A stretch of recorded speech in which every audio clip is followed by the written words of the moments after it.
Uh, Think I'm alive now. okay, you say that, and I know I Think We're Alone Now play, when I worked at a Spirit, Halloween, that song would play, but they would add just, like, horror sounds in the background of it, but the singer was, like, really poppy, like, that was not the intent of the cover. Like, it's beautiful. I was thinking if we. Alright, so, right now I am, something's funny, Boingo? My face. Oh, you just looked in the mirror and you saw the clown makeup on you already? There's a reason nobody. Never mind. I'm not gonna Nobody finish looks, that joke. no one looks underneath the box. No one knows what it's like to be the bad man. To be the sad man. Behind blue eyes. Please, I hope that this is the superior version of Behind Blue Eyes. I'm from Florida. Which version do you think it is? Oh, I already knew. Yeah. See, Keep rolling, I- rolling, rolling. I know you're thinking of that, but then now I'm thinking about, like, when it comes to real superior covers, I'm now thinking of, so, there's a Velvet Underground song called Heroin. It's a very gritty song about the relationship with the singer and heroin. Well, Billy Idol saw that and thought, yeah, I could cover it, in, like, a very, like, 80s pop, like, synth new wave style. And nothing can recover me and one of my best friends from the line of Billy Idol going, Jesus died for somebody's sins, but not mine! And, like, it's something. It's something when you die, when Jesus died for somebody's sins, but not mine.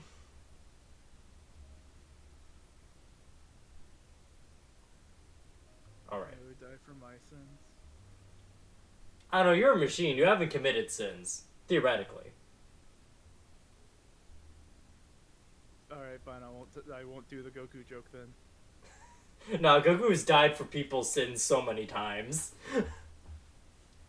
Gaku. Go! Ku! Go! Ku! The government is already being toppled down. The people are taking over the capital. The people are already at Versailles. They're throwing the chairs out. Gotta go fast. I gotta go fast. I gotta go faster, faster, faster. Sonic. Oh no. Gotta get into the Speed Force. I am verging on the loops. That's not good. Oh no. Virgin on Loops? Virgil on Loops from Dante Devil May Cry? Dante from Dante from Dante from Dante? No, it's Dante from Dante Devil May Cry 3, Pizza Edition. Oh, I opened up the book and found exactly the map of Titther. I'm glad that the Titther chapter is, like, in the middle of the book. So, like, when I just open it for this, like, next few weeks, I just have to open it. It's like, oh, Titther! Hi! Hello! But then when you guys go to yawn, it's like, okay, I have to fucking... Because I will say, whenever I've opened up the book, like, you know, when you, like, you know, in movies, where you open up books and there's, like, nothing you're particularly looking for. Jesus Christ, that's what your voice reminds me of. You're John Mulaney. You're picking up my John Mulaney, my John Mulaney mannerisms when I specifically just go, like, I'm telling a very specific bit and I just turn to John Mulaney. John Mulaney. You know, when you open up a book and you go, whoa, that's what I'm looking for. But yeah, it's like I always open up to, like, either Tither or, like, the final area of the game whenever I just open the book without, like, a specific intent, and I just find that so interesting. So it's like, man, I guess I don't know what's in yawn. Alright. It'll be a surprise to all of us. It'll be a surprise to all of us until we get there, and I'll actually read the chapter. What? eventually to deal with a thing. Oh. Oh. Oh It dear. wouldn't take long. It's just gotta like Happen. grab things and yeah, it's gotta do it. All I know, Bongo, is that you own a cat, so I guess imagine you just have to pick up a cat, and that it involves many things. No. Wednesday's always garbage night, so we gotta take garbage. Oh my god, oh my god, we have seen garbage nights? Oh my god, we have like so much in common, Boingo. Though my preferred garbage day is a Monday, but I have a Wednesday backup, just in case. Haha. Hoo hoo hee hee ha ha. Haha. We got a hell from a hello from Whoa, a whoa, whoa, nightmare. whoa. Also, I gotta fix this Fiverr over here. Yeah, what to do with this funny little Fiverr? I think I'm gonna have the grasped emote, by Fiverr to indicate that he has been yoinked away from your lives. That's delightful. Is And- there a way Dad that went we out to can, get his memories and never came back. Is there a way that I can swap the tokens? for you? Oh yeah, no, I think because you have it on your here, There we go. There we go. modern chat fair. There's the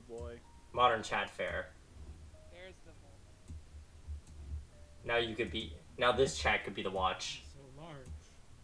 You're all so large, so you don't look comedically small. I know. But chat is the biggest. Is this because chat Yeah, because he's the biggest loss you'll ever have. Anyway, speaking of our biggest loss, perhaps we should transition to what happened last time. Biggest loss by J.J. Abrams. No, I'm a better director than him. Anyway. Last time, in Wild Beyond the Witchlight, our party, after witnessing the blight that was the tree blight, decided, no, dear God, no, this is not a today problem. This place is a fuck, I believe was one of your wordings. I do not enjoy killing out players, actually. It makes me very sad and anxious. I did not put that thing there. But putting my defense case aside, because I know I'll be brought into court by my players, Well, you won't. You know that I have evidence to attest that I gave you full reign to just throw my corpse up and down the roots of that tree. I mean, Pan, if I had been the GM in that situation, we'd be rolling new characters there. oh yeah! See, for me, I'm merciful in letting you guys go like, Coxgun, what are you willing to not roll new characters? And in doing so, Fiverr... I would have said, let me have it. You, take the shot! Do it! Kill the child! Kill the child live on Twitch. Do it, coward! Kill a child! Leave the father be the only survivor! But no, the father did not allow that to happen. With Fiverr sacrificing the memory of Grits so that Grits can become a good, strong boy and kill the... Grits. Grizz. And if you must know, it's a fine breakfast item, I've heard. I've never actually ate it. The fuck, bro? No, but dude. Hey, Grits. what can I say? I may have been born in the South. I have not lived in the South. I am very much a North guy. I'm No, a y'all North got. guy and I fucking love grits. Let's go. Well, Grits controversy aside, after this great sacrifice, the party was quite taken aback by Fiverr not knowing who this weird child was, and it was a weird Magic Feywild gaslight moment, haha, quirky. And the party decided to go get Clapperclaw and be like, okay, cool. We need you to we need to get out of here. And while sailing away to the new realm you guys wanted to go, Tither, Fiverr decided to stay back and eventually went over to Babylorna's place to continue the chores. And in doing so, ended up getting more chores to pick up the weight of those who have left him behind. So Fiverr is now currently Fiverr, punished. In the meantime, while you guys go into a new realm of the Feywild called Tither. While at Tither, you encountered a cave where a former landlord now must weave all the gold that he had earned in his cruelty of being just a landlord, and trying to make penance by giving people magical gifts out of his many gold, giving some of you some useful gifts, others not so useful gifts. And you asked him a little bit around about what is this Tither place like. You've learned it is in charge of a powerful hag, which is known as Granny Nightshade, as well as there is a young man named Will of the Feywild who was wanted by Granny Nightshade for being a devious Peter Pan-like child. And yeah, as you guys leave the cave, you're out of the woods, and I will transition you to this map. To le map? No, it's feminine. I think that's what les is. I'm not sure. Well, I mean, I'm pretty sure most lesbians are feminine. It's funny because it involves sex sometimes.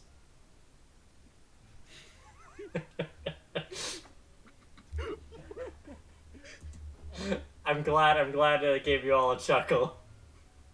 You gave us a chuckle, fuck.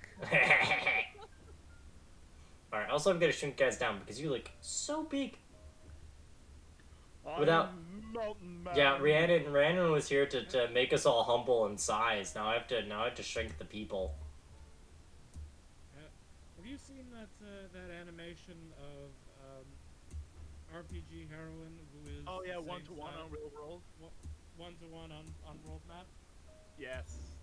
Nope. No. I have not. I'll send it to you later. Okay. So, yes. So, yeah, there are places here, and I will drop names onto the map because I feel like that may help with some direction for you, the players. Because I noticed last time you guys sort of knew what you were doing, but like it really did feel like, man, I don't feel like it helps not showing the names, you know? Yeah. So I'm just gonna be going down the map. Down the map, down the map. You just got out of Nib's cave. You never asked his name, but his name was Nib. Well, he never offered it. It's true. But Man could have said, hey. he am I could have. wonderful?" He could have. But instead he was like, hey, wouldn't it be real wacky if you talked to Granny Nightshade and maybe let me go light on my punishment and also, like, I don't know, so I can use my money for, like, you know, better things? That's not what he sounded like, but that's probably what he sounds like on the inside. You know, people with ugly hearts. No, Jeffrey Bezos is a bit more of a Bond villain sound, but yes. That's like Jeff Bezos when he's like 16. When he's 16 and has hair to overcompensate. So Lex Luthor 2. Yes, Lex Luthor. Yeah, so Lex Luthor 2, Superboy. Thank you that you know what Lex Luthor 2 is. Okay, he's Lex Luthor and a half. Because he's just like, a Superman. I need you to have a son, but also I want to be the father. No, remember, Lex Luthor 2 had an Australian accent. Okay. I think we're just at the game now. Right? So, on this map, where do you want to go? I will say, I don't remember if I exactly said so in the spiel with the old man, but I will say Loom Lurch is where Granny Nightshade is. If that helps with any direction. I say we go north to that mushroom patch as like a little waypoint in case something happens. Mm-hmm. Okay. And then keep heading north to the Wayward Pool just to kind of scout, see what's going on. Mm-hmm. Okay. Keep the Miku raft so we can go over. You just go. I like the fact you just like carry it like a like you know, cool kids like will carry it like as a backpack, like at the back of their shoulder or something. Yeah. Yeah. Yeah. Like a skateboard. Yeah. Thank you. That is the How do more you- appropriate how do you do, imagery. fellow kids? How do you fellow kids? Hatsune Miku. Hatsune Miku. How do you do, fellow Faye? Mm-hmm. Have All you right. cursed anybody today? If only. So, in that case, Boneless Faye. I mean, I wouldn't be surprised if a lot of Fae are surprisingly boneless. But I'm gonna have, as you guys travel, I'm gonna have you guys roll. One of you can roll a d8. Since KB just got back to hearing us, how about they roll it? How about Coxgun? You roll dice. Okay. 2. Okay. To who? 2, I 3. would've thought that since I stepped away without saying it, And cracks open a cold one. Yeah, Griffin. that I would not be allowed the honor of rolling. I'll take it. Mm-hmm. But also, you don't know what you were doing, so it's funny. Mm-hmm. I'm just doing some. Oh wait, they were deafened. Yeah, never mind. Yeah. I don't have wireless headphones yet, so. Wow, I can't believe KB's not cool. I say not having headless headphones on. Oh my Headless god, Pan's headphones. headless? So, no head? Headless headphones, aka a speaker. Whoa. No, that was me before. That was me early Witchlight. I've gotten better. I'm just imagining a Dullahan with like a speaker sitting right at the. Oh, you mean you mean like You good there, bud? You good there, bud? yeah, you mean like There, bud? Huey Dullahan? I don't know if I spelled the name right. But the spirit is there. Hey, I did it! I mean, they are kind of who I was thinking of at the same time. See, it's perfect, so I can chill for people. Yeah, So, chill. yeah. So, as you're walking through the woods around here, first thing you notice is that everything just seems a bit overgrown. If anyone wants to do, what's everyone's passive perception? Just so I know who would probably, actually no, it'd probably make more sense for Grizz to know because they're the nature boy. And I have a 17 passive. Yeah. You notice as you're sort of walking around, a lot of the trees seem a lot like when you're like moving around or like maybe pushing away some like foliage. A lot of the trees, despite their tall size and seeming healthy demeanor, when you press into it, it feels soft, almost like it's rotting on the inside.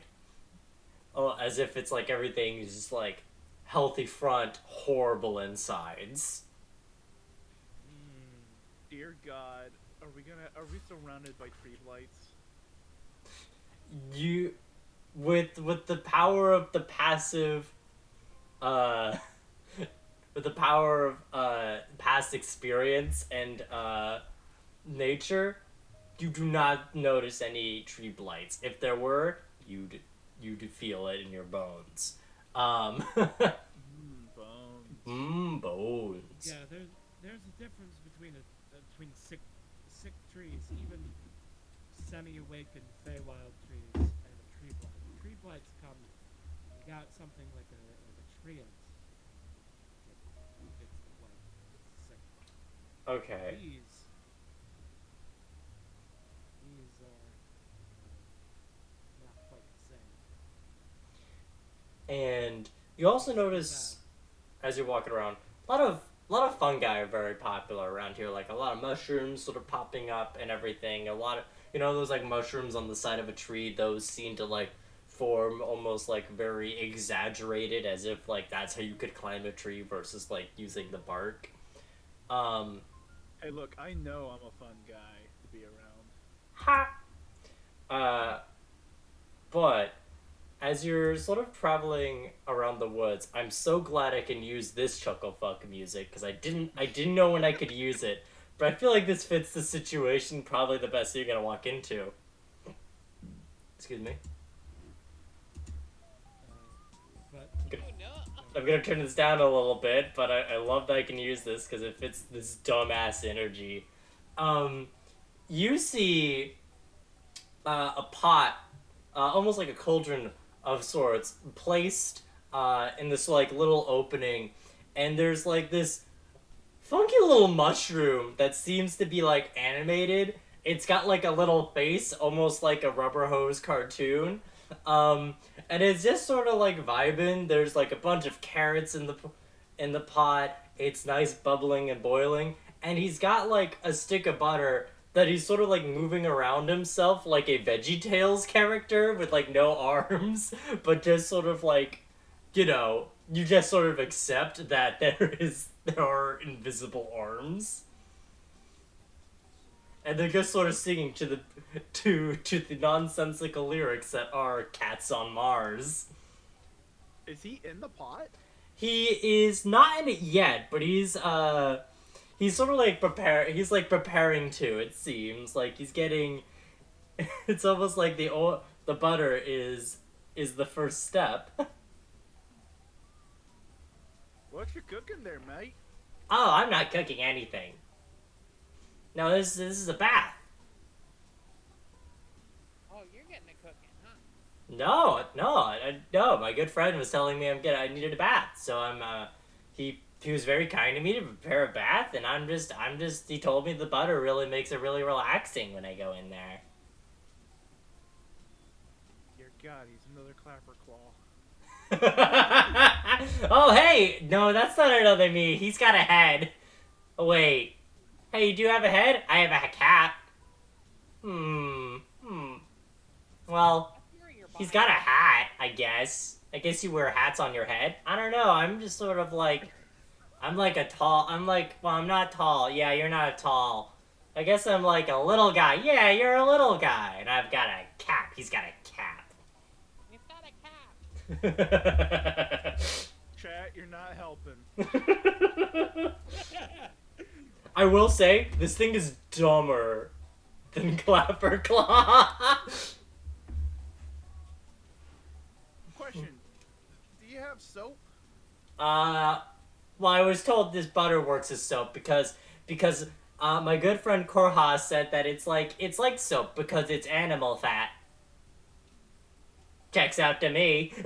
Clapper Claw like does like the thing of like thinking like. soap doesn't taste nearly as good. You hear it's made of animal fat, and you're like, oh, that must be good, and you take a bite, and no, they put other stuff in it. It's gross. Well, I guess this must be pure clean then, because it's all animal fat. Jesus Christ. Question: who told you to do this? Your friend? can you describe your friend? Oh yeah, his name's Cora. Checking pronouns. Do do do do do do do. Yeah, no, he's a pretty good guy. He's got his ear chipped and everything, but that's pretty standard for goblins. But yeah, no, he said that he promised me a nice warm bath and like dinner afterwards, and it's like I don't know, is he kind of like flirting with me? I don't know, guys. Like that would be crazy, unless. But yeah, no, it's just a nice bathe and dine. You know, he's just so nice. He really liked my singing, and he thought it'd be real nice to offer that to me. I don't know the direction we need to take this because we should probably save the dude from being eaten. But I don't think the dude will even understand if we try to explain it to him. Bum, bum, bum, bum. Perhaps we could wait until it becomes obvious to him, and then swoop in at the last moment.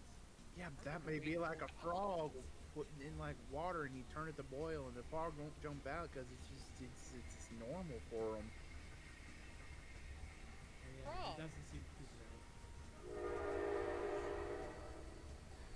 We could meal. We're not eating the sentient creature, Chad.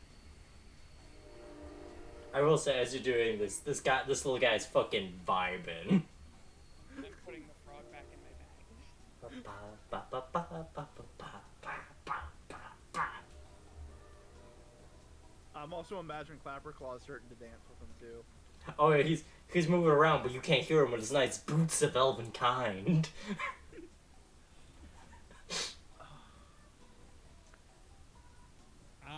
I mean, you haven't.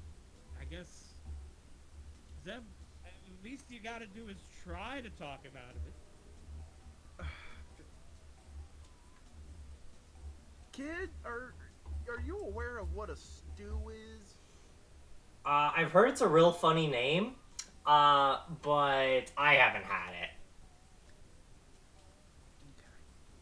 I'm going to describe a stew to you real quick, and I want you to think if it reminds you of anything. I mean, okay. With a stew, you take a pot, Yeah. you fill it with water, Mm-hmm. and several other ingredients. Okay. One of those ingredients is oftentimes butter. Mm-hmm. And another ingredient, oftentimes in this, is mushroom. Oh, well, it's a good thing I'm not a mushroom. I'm a campspree. So, I'm a campspree, so it's fine.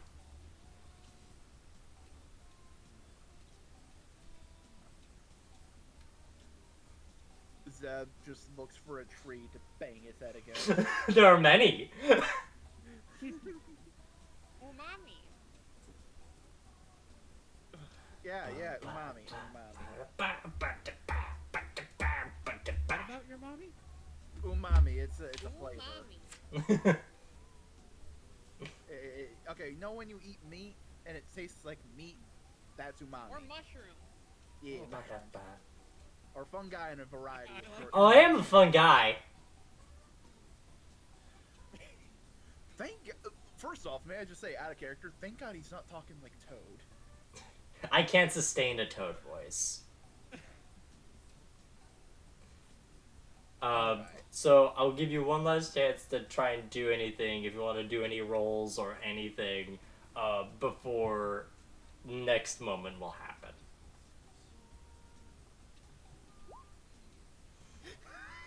Okay, so I feel like there's like a little bit of that moment where you explain to him, it's like, well, good thing I'm not that, and you pull out like a real ass mushroom. You make it look towards like the soup as like a mirror, and he goes, you know, like that you know, like the Peepo puppet that like acts shocked and was like, oh, it's a Peepo, like it's like, oh no. I am mushroom. Thank God kid does understand something. Alright. Your friend might be wanting to eat you. As you say that, ooh, what's good music for this? Oh, I need. How can I make it a bit more chuckle fucky but tense? Earthbound music? Oh, I don't have Earthbound music. Shit, that would have been perfect for this. Here, I think what I will do. Uh, wait. Wait, wait. Let me see. That or. I think this one fits a bit better. So you try to convince, like, that's you, and it's like, oh no, he's gonna eat me, and then he's gonna eat me, and then as you say, like, well, we gotta convince your goblin friend. You gotta talk about that friend who wants to eat you. You see a goblin with a chipped ear, with a bunch of firewood, and goes like, well, good thing I'm a better goblin friend. I would never eat my good friend Shroomster. That's the name I am familiar of him being. How do you do? How do you do? Have you also been looking for a nice hot bath? Take this silence as a deafening yes. Don't worry about it. There's plenty of water around that we can pick up. I may need to get a bit more, either holes, or if you got your own cauldron, that's pretty cool. I only have the one. How tall is the goblin? He's a goblin, so like 3 feet at fucking most. Hold on, I want to see something. He's a tiny little boy. Can I pick him up by the scruff of his neck? You don't even need to do a strength check to pick him up by the scruff of his. Buddy? Whoa, hey, buddy, I did not consent to this. Alright, now. I am not. I've had to deal with this scarecrow. Hi, hello, I'm the Scarecrow. Hi, Scarecrow. And then this fungi guy. Hi, I'm the fun guy. And we've had to deal with a lot of trash. Just ask the bird and the boy about the goddamn tree. I mean, there's a lot of trees here. I don't know what kind of tree to ask about. Specific kind of tree, kid. Okay. Maybe if you want to know about specific trees, I know about a very specific tree. If you're willing to let me go, and I don't know, not presumably take my lunch money. Grizz, what do you think? Goblin soup? I mean, this is a bath, right? I mean, you wouldn't mind if I hold him over the pot now. If you take a bath, Goblin right? bath? Oh, I mean, personally, I'm more of a cold water kind of guy. I like my cold showers, you know? It makes me really wake up in the morning. Start to put him down. Now, listen here. I can tell you of all kinds of trees. If you like, I know there's a moving tree around. You want to know about a moving tree? I slowly start to pick him back up. Okay. Yeah, so what do you want to know about a moving tree?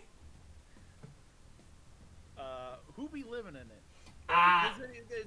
What's going on with the tree? Is anybody living near it in it? Well, I've heard, living trees is a very popular place for people to be in. I know there's a granddad tree that likes to tell stories to wild animals. They're pretty nice. They like talking to pixies, and all that. They're just a really nice guy. That's the tree I'm most familiar with. But I do know of another tree. It's called Loomlurch. I don't know if you've heard of it. Very very nice time of year when it's autumn around there. It's got like a real great business. It's run by Granny Nightshade. You can buy all kind of candy there if you want. Kid, you like candy? Candy's a good thing, right? I really think I really think you should probably, I don't know, get some candy instead I of. don't want any hag candy. Oh, it's not hag candy. No, it's like made out of sugar. Who makes the candy though? Kids. Mm. Kid candy? Yeah, it's kid candy, but not made out of kids. No, just made out of their Candy sweat made and of tears. But yeah, no, it's got a. Yeah, it's got a nice like little apple. Wait. Yeah, no, it's written by one of my friends actually.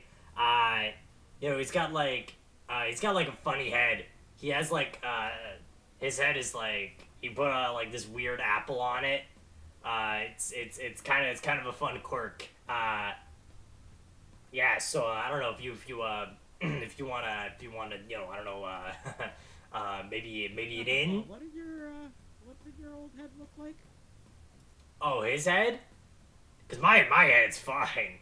My head's as smooth as the day he was born. What's your name, by the way? Oh, my name's people call me Korha.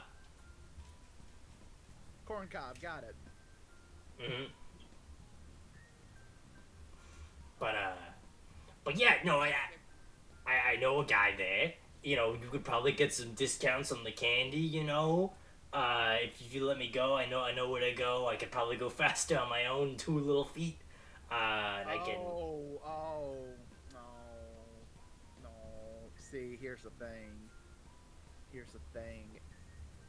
What's gonna happen with your little feet? They're gonna get muddy, cause I don't wear shoes. No. Here's the thing. You're gonna warn somebody about us, aren't you? No, my legs would never do that.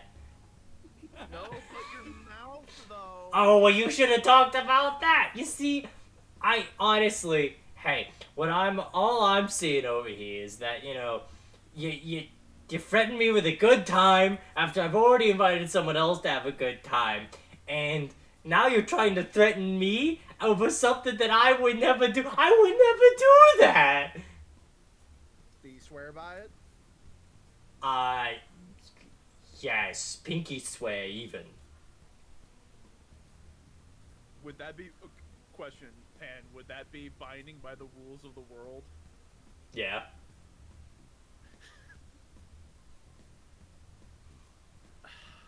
Well, bud, I'll take your pinky swear if you swear to several conditions. Ooh, I think the only condition I'm willing to do is that you won't break my legs if I don't tell anyone about you guys coming over. I just wanna. Start holding him over the pot again. Oh, hey! Now we don't have to talk too many conditions. Good I time. mean, hey, you're dirty right now, kid. I'm pretty sure you. What? like No, that. I'm clean. I'm clean as a feather. Look at me. Didn't you just He is say not your feet clean. got dirty because of No, they running would around get with dirty those if I was let go of my dirty little feet. It's like you were saying. So, slowly, inch by inch, I just want to make my demands. So, 1, you ain't gonna eat our little friend here. I was never gonna eat you. Our I little want that friend. in writing. I If want you're that in not writing. going to, then it should be an easy condition. Exactly. I mean, I think this is just a bit hostile. Okay, no, let's go with the next one. One.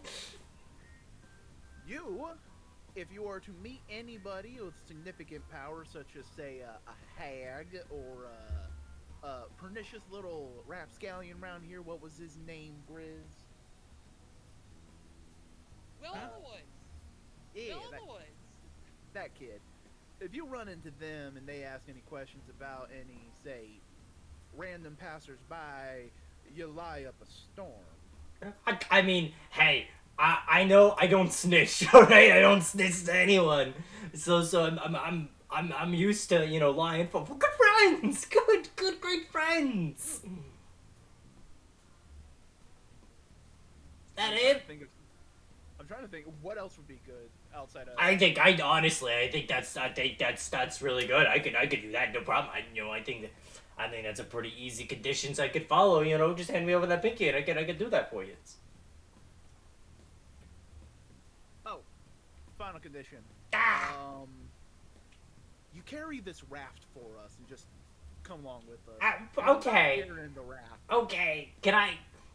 Alright, can you, like, stop hovering me over, a nice jacuzzi for a second so I can just be, like, realistic with you for, like, a moment? I pull him back over. Okay, look. You see these hands? What do you see? What do you see in little Korha's little tiny squirrel hands? I don't know, Chad. I think these hands might be dirty, needing a bath. That's not what I'm saying at all. I'm saying they're small and not strong to carry boats. Okay, fine. We won't ask you to carry the boat, but Try harder. Bird had the point. So,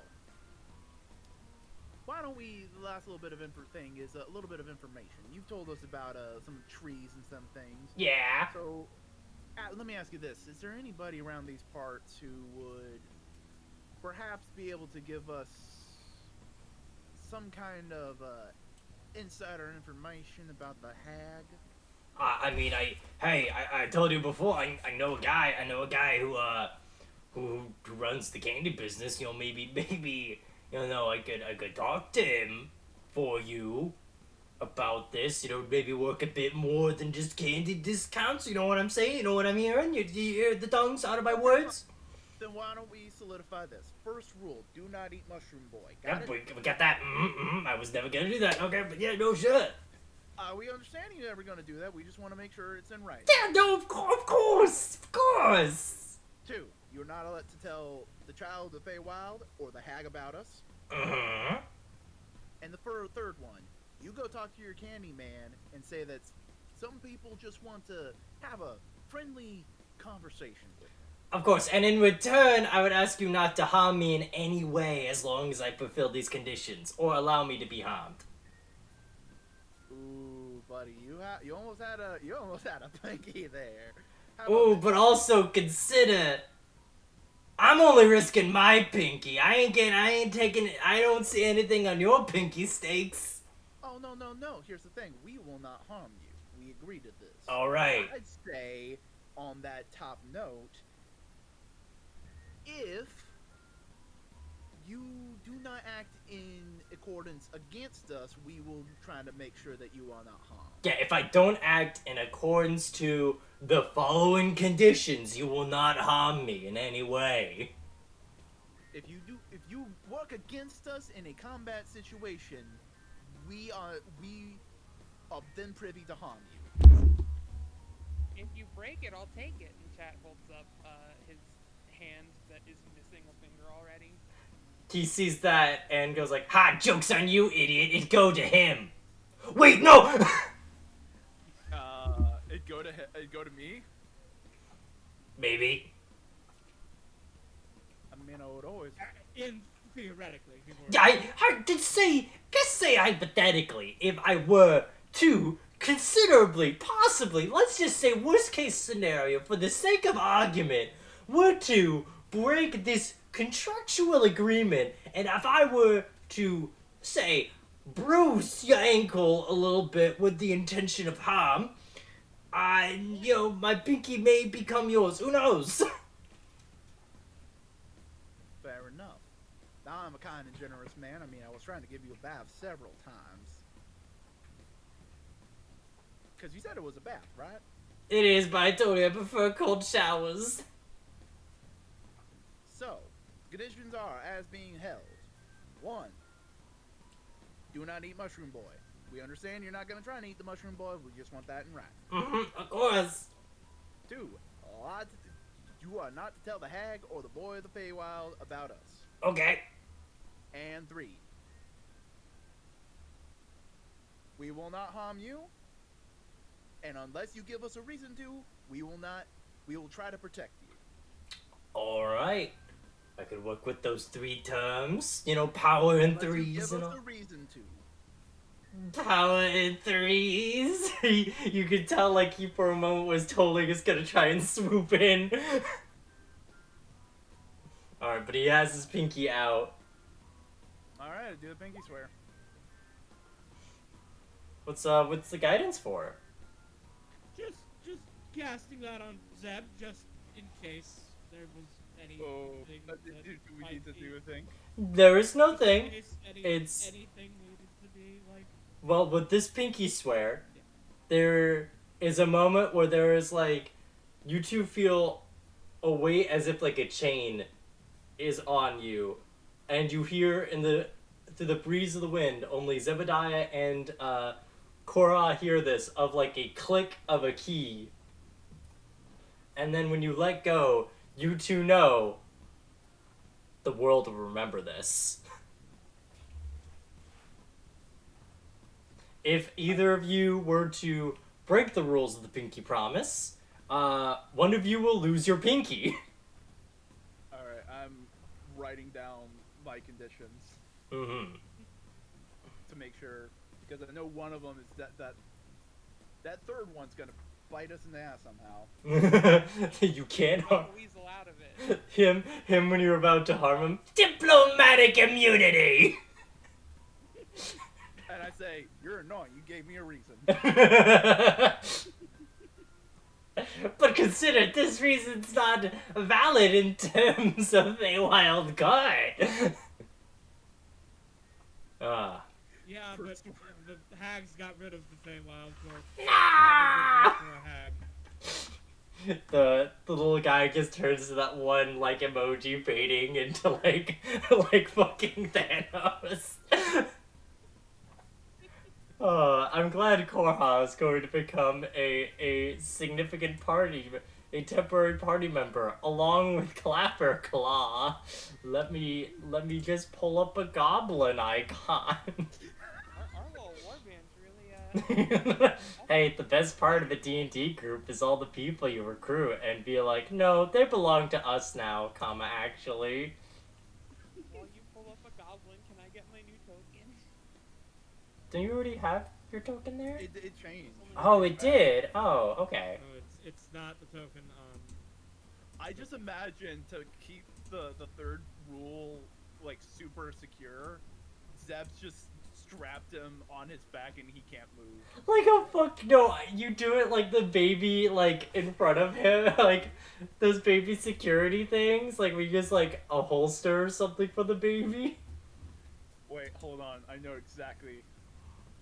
I know it's a Like, I know that may not be what you're thinking, but also, is that what you're thinking? No, you know how he's being held right now? How is it being held right now? This is how he's being held right now. Like a gun holster on your hip? Oh, cool. I hate that. Oh my god. Also, Goblin did not copy-paste. Why would you not copy-paste, you dumb Goblin? Come on, Goblin. I'm gonna need you to work with me. I'm gonna copy you. I'm gonna copy your essence. And I'm gonna put you on Titther. What masculinity turns dads into? Yes.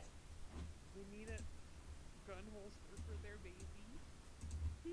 Old chat is dead and deleted. I am Oh, wow. 99% certain this is a joke product. I hope so, Not but for real. the fact that I'm not certain is the scariest part. Alright. Satire is dead. Well, no, satyrs are very much alive in the Feywild.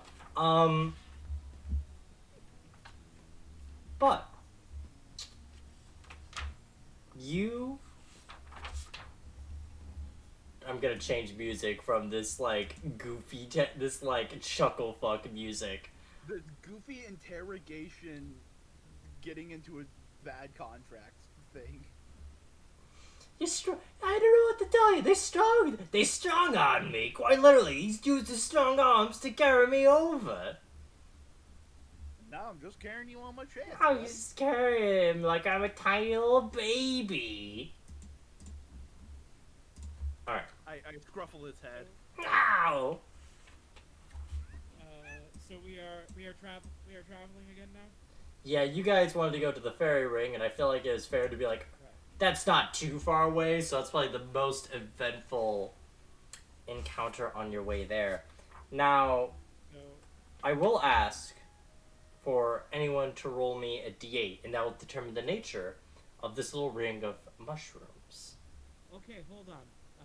On the way after the goblin, before we get there, Grizz wants to talk to Zeb. Oh, sure. Yeah, yeah, Um, kid. Hey, Yeah. quick question.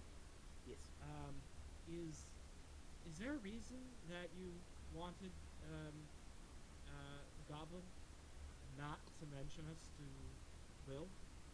I mean, yeah, I think I didn't really think about asking about that at the time, but, considering I'm just sort of here, I feel like, I'm also just curious. Jesus Christ, It's I like- forgot you were attached to me. Look, Yeah, I'm you attached to know- you, I'm here. I'm sorry if you can't have your private conversation with me on your chest and or hip. You're very, you I are didn't getting want to very push close. it while you were in mid-negotiations, but You're giving me many a But- reason to break the third rule, buddy. I'm just curious, because, like, I don't know, I'm a part of you guys till, like, conditions I are cover done. its mouth so I can actually talk for a moment. Look, we don't know the entire situation here. Okay? Kid may be doing good, he may be doing bad. But it's better to be safe than sorry. whatever he's doing, we know it's against, her. Right. So, I think he's probably going to be our best ally here. True. But if the best ally I mean, we I have want- is I someone want who to wants to find kill them. I want everybody to- here, we're fine them. But I want it to be on our terms of his knowledge about us, not on anyone else's. Alright, We gotta have the element of Seems that surprise.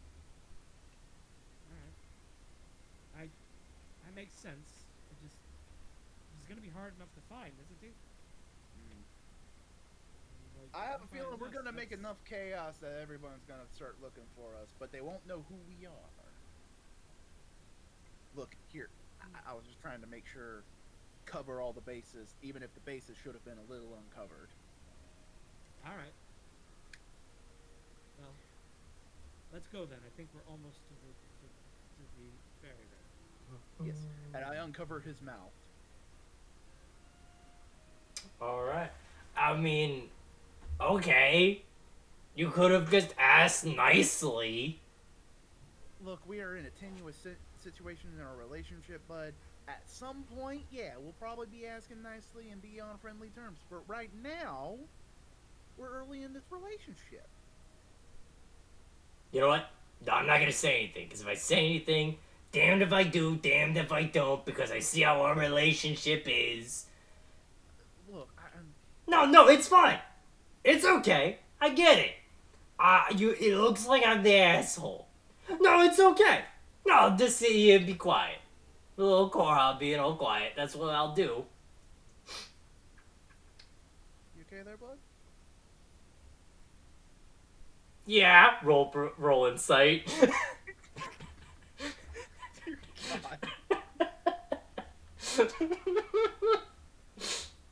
I'm sorry, both of y'all, for derailing everything with my comedic nonsense. He's a really bad liar. Kidding, this is my new favorite NPC.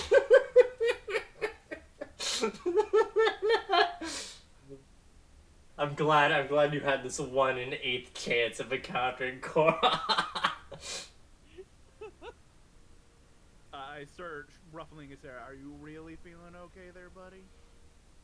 No, not really. Talk about it. No, not yet. I feel like I actually need to, like, ruminate in my feelings, because otherwise I feel like I'm going to lash out to you inappropriately, and I say this not because I fear acts of violence, because I know we're under protection of a fairy oath, but, like, also, I just don't want to feel like the asshole that my emotions are telling me I am. Well, so long as you do understand that your emotions are telling you something and you're processing them in a healthy way, we are all here to talk when you're ready. Why, thank you. I appreciate your patience and understanding. Gladly. So long as you're patient with us as we try to come to an understanding of you. You know what? That is very amicable, and I understand wholeheartedly. Glad. Clapperclaw, you doing okay? Hey, I found a cool rock! Let me see.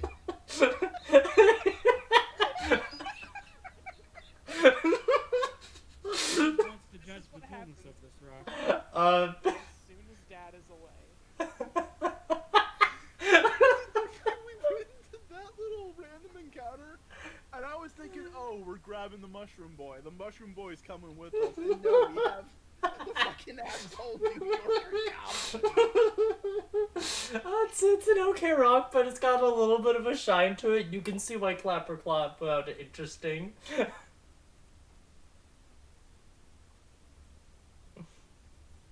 I It- thought of Nice rock, Clapperclaw. You should keep it. Cool, I was. I thought of a dumb thing that I want to try one day. What? I have the goblin on me. What if the goblin holds a shield, and thus I have extra armor, but I'm not wearing armor?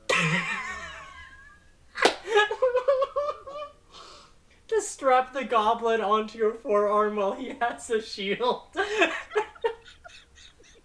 Just go, you see, I am not proficient with shields. Puts up glasses, but this goblin is. Wait, a bard's not proficient in shields? Not normally. They were. I think it's specifically. I just thought it'd be a funny Yeah. visual. I think it's specifically Valor bards that are. Yeah. But yeah, I'm gonna need someone, as you enter this sort of ring of mushrooms, to roll me a 1d8. 3. Okay. I was thinking because one of the results has a lower condition, but I didn't know if 3 was, it's sort of like an AC thing when you don't know what your house rule is of like, does it beat, is it under, but it's, alright. That was me more for ranting as I will skim quickly. Oh, good. I was looking at my water bottle, I was about to tip off. So is it a meter beat? It is not gonna have the effect I was thinking of immediately. Beat it. The beats are flown around. Let's see. What is good atmosphere for this scene? Sure, why not? Can Clapperclaw break the fourth wall and hear the music that's being played? His wisdom is not over 5, so his wisdom is not over 20, so no. I feel like when you have wisdom over 20, I feel like then you can become supernaturally aware of the fourth wall. Alright. Okay, so I'm gonna roll something real quick. And it may be intimidating. Let's see, it's plus that.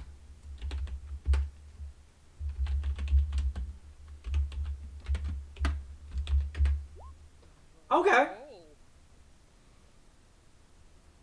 Alright, just skimming over a few more things to make sure I have this scene most correct.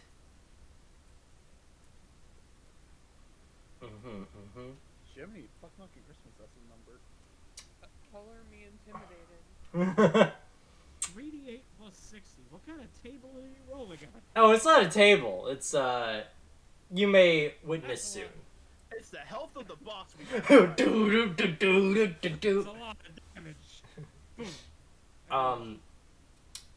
So, you walk into this area of these approximately, let me see, how big are these? Yeah, the rings of these giant toadstools that are about 20 foot in a 20-foot round circle. Yeah, the toadstools sort of seem to be like initially 6 inches tall, but seem to like grow almost as if they're on top of each other. And they their colors seem to be bright and colorful, but you, Grizz, having a decent knowledge of nature, you know when things are brighter, it's a sign that these things are not good. They're nature's, hey, warning, warning. And you see some of them grow, some of them sort of wake up with like these faces that you would see, like, you know, in Snow White, with a lot of the trees when Snow White's running out of the woods and the trees seem to have almost like broken in faces almost. The mushrooms seem to awaken and sort of open eyes and mouths like this. And there are 73 of them that are approximately awakened out of the dozens and dozens of these toadstools around this circle. And they just sort of like sneer at you judgingly. Some of them speak almost in unison, going, "And what are you doing here?" I am going to respond to them in Druidic, and say, I'm Grizz and I'm here to help. Some of them seem to squint, some of them seem to understand. Grizz, could you do an insight check real quick? Oh, really?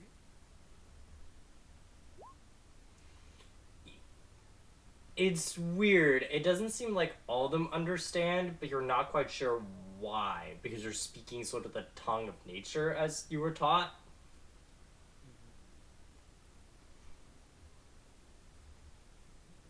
Uh-huh, yeah, cool words, kid. But what are you actually doing here?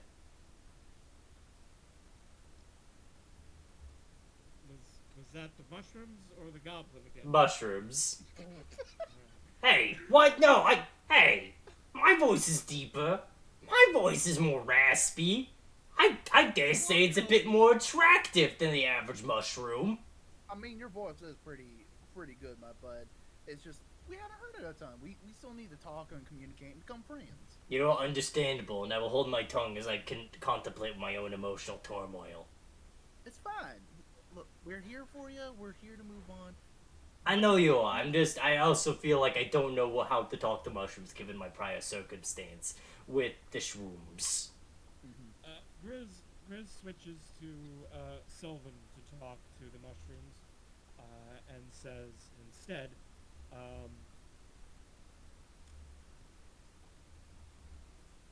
my name is Grizz, Grizz Fiverson.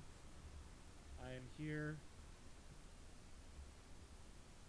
What has happened to this forest? Some of them laugh, others scoff, and one sort of patch just goes, "Well, I don't know what you're talking about. We've been growing here since we have been alive, and trust me, we're cool and we're just vibing over here, kid. Alright?" And they're saying this in common. Look, we don't know you. And thus I'm like, yeah, we don't know you. Yeah, and you're not with Granny, so like, what are you really doing here, huh? You think you really just get a free ride from us? And the rest of them sort of start egging on the idea that you guys want to go in for free, supposedly. How are we gonna ride y'all? You can't move. Yeah, that's why you're totally just gonna pluck us apart and then use our magic against us. Isn't that right, guys? Yeah! Whoa. Use your magic against you? How would we do that? Wouldn't you like to know, funny bird? Haha, yeah! I would like to know. Well, you're not. Yeah! I mean, it seems kind of a rude thing to withhold information from people who are genuinely curious and want to learn more about the world. And it's rude asking people who don't want to tell them their personal secrets. That is true. I'll You know, tell you on my that note, I would like to Right? apologize to you, Gobble Boy. Oh, I'm sorry. I have a confession to make. I was at a low point in my life. About hey big guy, how long has it been since we met each other? I'd say about maybe 20, 30 minutes. I was at a real low point 30 minutes ago in my life. And, I had the rumblies. You know the rumblies?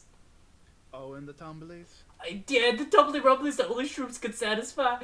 And I almost caved in and they ate another little toadstool guy. And one of the toads was like, "Oh, I see. So you think because it's a mushroom we're all the same?" No, I swear that isn't what I'm thinking. He's trying to reform, y'all. We're trying to help. I'm trying to reform.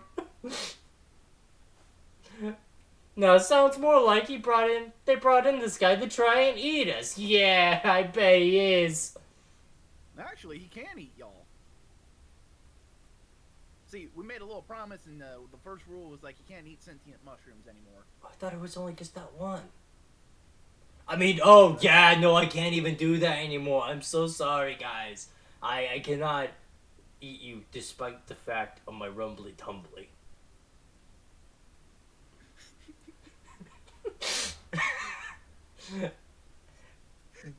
I can't lie because I can't lie. It's a curse. He can't lie because he's just fucking dumb. He's too dumb to lie. To lie good, actually. Well, how about this? One moment, mushrooms. We're gonna go have a quick discussion. Alright, well, why don't you do it out of our little circle ring? Yeah. Party meeting outside outside the fairy circle. Yeah, that's it. Get out of our circle. Yeah. Imagine Clapperclaw didn't hear any of that, and he's just standing. Clapperclaw's like picking some flowers, like right over here, like a little bit aside. Okay, that's fine. Okay, so guys, before we continue discussing with this fairy circle ring, which, by the way, are working for her and therefore are dangerous. First of all, we know from Nib that these fairy circles are like transportation around Titther. So, if we could figure out how to use them, that would be great. But, I can see two ways of going about this. We can, try and make a deal with them, trade them for passage, trade them something through passage, and talk to them, see what they want.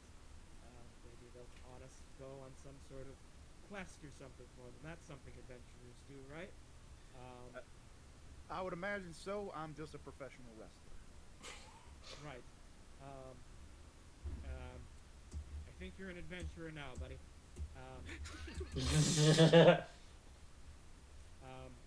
But alternatively, we could threaten them.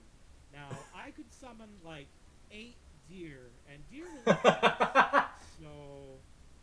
See, I had a thought. You're all in tune with nature and things, so you could probably figure stuff out. Nature magic and nature magic. So what if I am proficient in Arcana, yes. So what if I did I something do have a like bottle. distract them while you do the thing and try to see how it works, and then we won't even have to worry about them? What if you figure out the button to push? I mean, I can try, but I don't have identify, so. I mean, that's fair. I was just trying to bring up the idea. Yeah. No, that's valid. I can try and figure out whatever I can figure out between an Arcana check and detect magic. All right. So let's go back. Okay. So okay. Plan A. I try and figure something out. So we're gonna go back. And Zeb, chat, you're gonna talk to them and just like keep them talking. Meanwhile, I'm gonna like take a look around, cast detect magic, try and feel the lay of the ley lines, and see if I can figure out what the deal is with this place. If that works, I'll give you a signal. And if it doesn't, we just try to amicably part ways and continue up to the lake. I'd imagine. Or are we just trying to figure out how to zoom and teleport? Well, okay. I was gonna say that like if I can't figure it out, then we would default back to the one of the other two plans, which was deal or threaten. Quarterstaff diplomacy.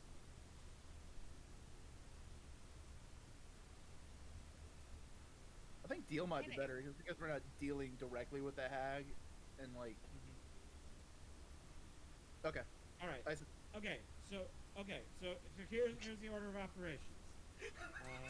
This is a very legalese episode. Welcome to the Feywild. Okay, so here's the plan. We go in there. You guys just keep them talking. Try and like come up with some sort of deal or whatever. While you're talking, I'm gonna try and figure out like their buttons. And if I can figure out their buttons, I'll whistle like a whippoorwill. And then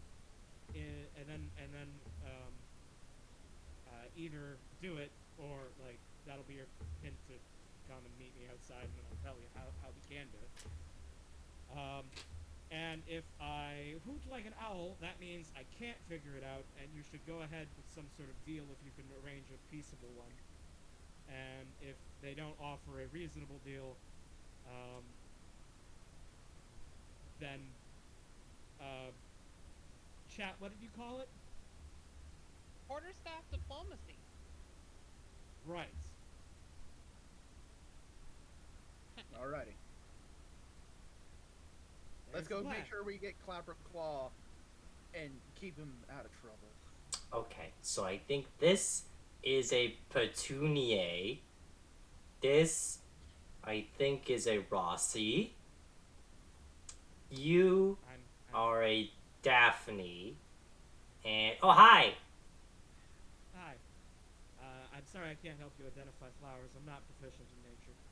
Aw, it's okay. I know nature pretty well.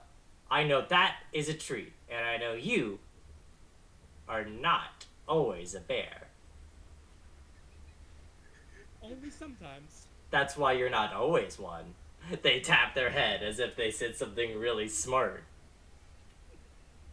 Grizz, do you want us to kick Clapper Claw, or do you want to keep an eye on him? Keep him near you, I guess. Clapper Claw is very distracting. Chad, hold his hand. Or paw. I look nervously at my left hand and then take hold of Clapper Claw's giant pincers.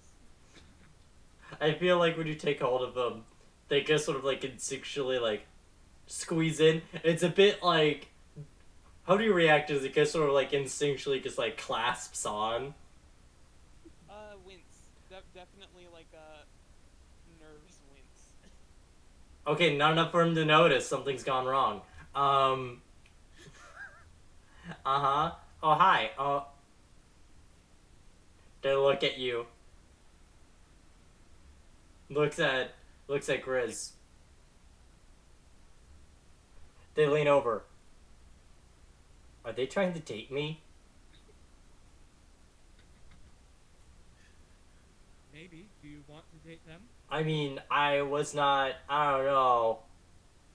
I was prepared for this today.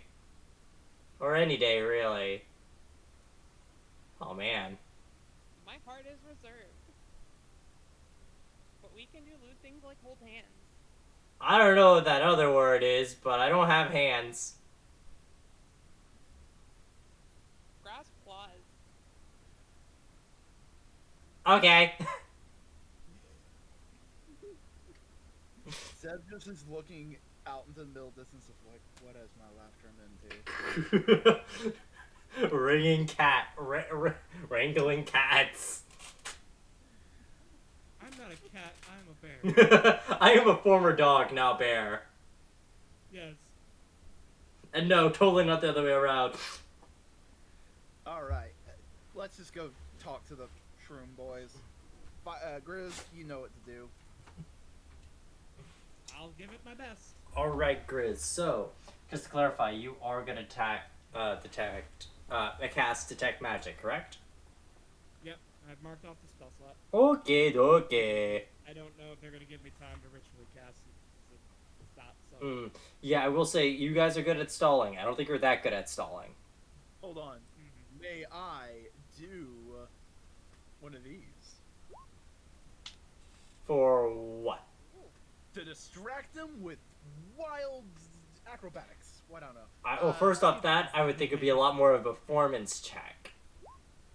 Still 20. Still Can good. your performance, like, inspire me a little bit here?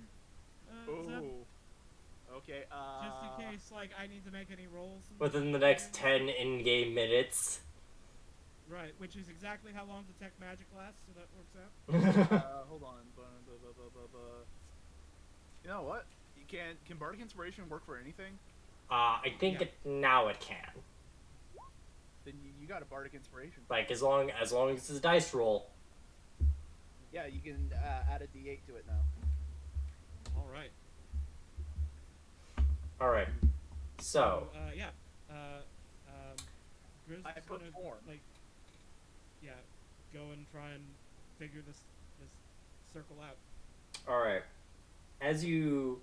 What does it look like when you detect magic instantly? Because I know you've done rituals for it, but what does it look like when it's like instant?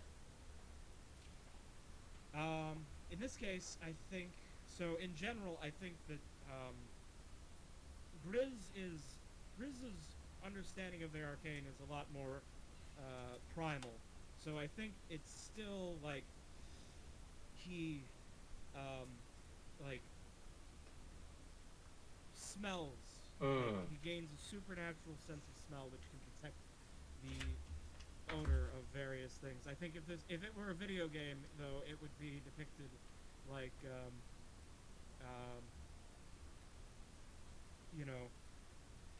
I do know now. trails of magical Yes. energy. Alright. As his So, senses shift. yeah, as you're sort of But smelling. he would describe it as like necromancy has a different scent Yeah. than transmutation or something. So, in that case, as you sort of smell around this circle, you sniff around and it's got that scent that always seems to be like a little bit out of reach. Like it enters in and like disappears, enters in, disappears in like an erratic pattern. You know that to be more conjuring. The magic that allows things to come here and there and there and here. I will ask for you to do, I would say, because how you describe your magic, either, I would say perception would probably be the best to maybe get a bit more detail. Okay. Okay, very good roll. You smell. Would a bardic inspiration make a difference? Or is that- You pass, so you don't have to worry about it, boss. Okay.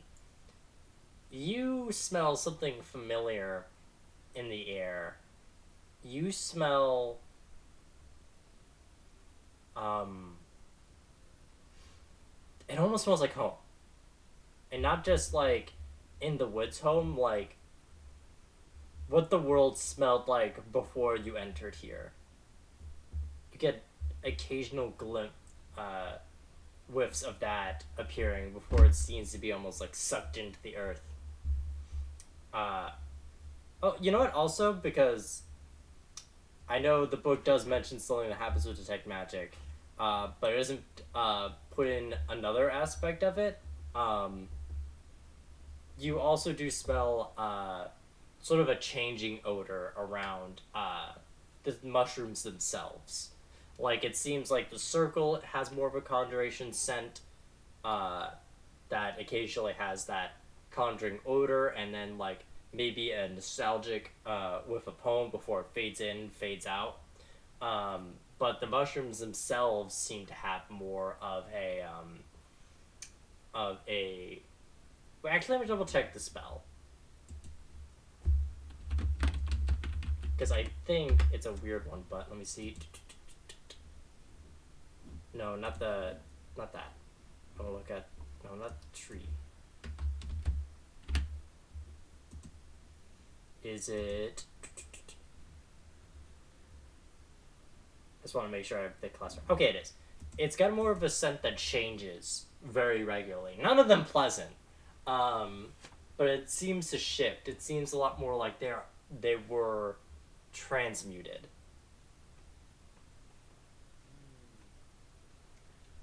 Oh. Okay. All right. Is there anything else, like any other information that I can gather? That is the main thing you get from detect magic. You know what kind of magic is around here. All right. So I'm gonna first. So is Zeb still distracted? So Zeb, as this is happening, what kind of distraction are you doing? What exactly is it? He's putting on great feats of strength, and kind of. Have you ever seen Kenny Omega wrestle a blow-up doll? No, but I appreciate the image. Basically, he was wrestling against himself, so Zeb's kind of doing that with like Chet or Claw. So whichever one would be easier to like. Ooh, let me see Clapper Claw's strength, and we'll compare it to Chat to see who's easiest to wrangle. Like, who can follow the directions and go like, all right. Chat, hands down, Chat. Chat, are you okay being a wrestling partner? And I'm doing everything, and you're just moving your body in the way I tell you to move. Wouldn't be the first time. And Clapper Claw will, with great enthusiasm, go, "Whoa!" And Cora, who is still on your purse, is like, "Okay, you're a bit too close." Occasionally, it adds to the performance. And I also imagine he screams wildly when I do a flip. Oh yes, he does. Also, I was just hailed, so I'll be right back. All right. So I had a thing planned, but it turns out that the spell I wanted to cast, which I was 100% certain had a range of touch, actually has an enormous range, and that I don't need to do my sneaky plan. Oh? Yes. Since the trees appear to be under a transmutation... The mushrooms are. They're mushrooms? The mushrooms, yeah. The giant tree-sized mushrooms. I would like to pick the one that seemed the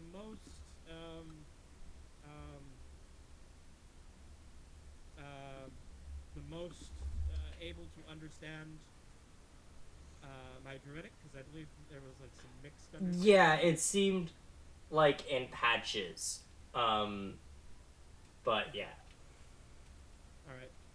Well, then, arbitrarily, whichever one seemed the most understanding, I'm gonna cast Dispel Magic on it. Okay. As you will have to roll for this. Okay. Let's see. Ability check using spellcasting modifier. That is wisdom. All right, you beat it. Okay, I was gonna throw the bardic inspiration on there, but I keep not needing it. The blight of bardic inspiration, honestly. So, what does it look like as you cast it? Because I'm curious, because there are about 73 of these boys, like, looking around. Alright. So I want to know how you're doing it, and... Let's see. It only has vocal and somatic components, so I think that Grizz just, like, holds out his hand towards the mushroom he has chosen, and he just like speaks a single word in Druidic, and there's like a wave of dispelling magic from his hands. Alright. So there's like a small pulse, almost like a breeze, come out of your hands, and the mushroom, who's like, "What do you say to me?" Uh, Suddenly, like the face sort of seems to, uh, go away, and it stops sort of being animated, and it just becomes a normal toadstool.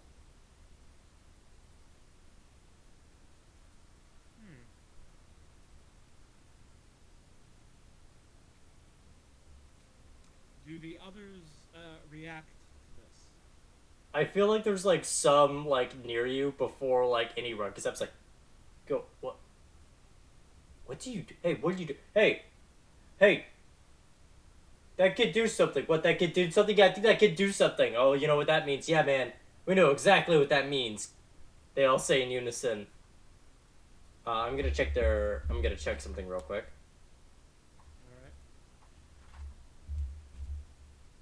All All right, boys.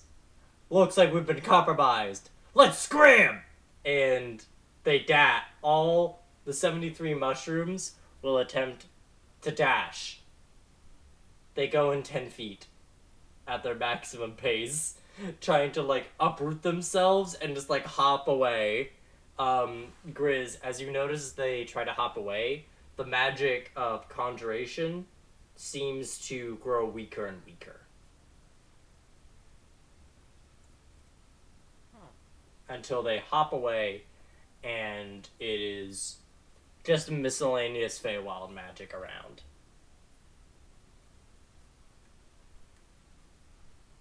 But that mushroom's still there. Oops, I broke it. How'd it go? Well, I learned what not to do. But well, let's wait for Zeb to get back. I think he's gone and concussed himself again. He has been hailed. It starts to hail. No. We need party brain cell back. What do you mean, guys? I'm right here. It's me, Koha. Local big brain over here. At least Zeb is at least you know, third of the party brain cells. Before the end of this, campaign, I need to see Korha on Clapper Claw. Just the two of them together is just a. You want these collective dumbasses to be together? I don't know, but what if we could find someone stupider?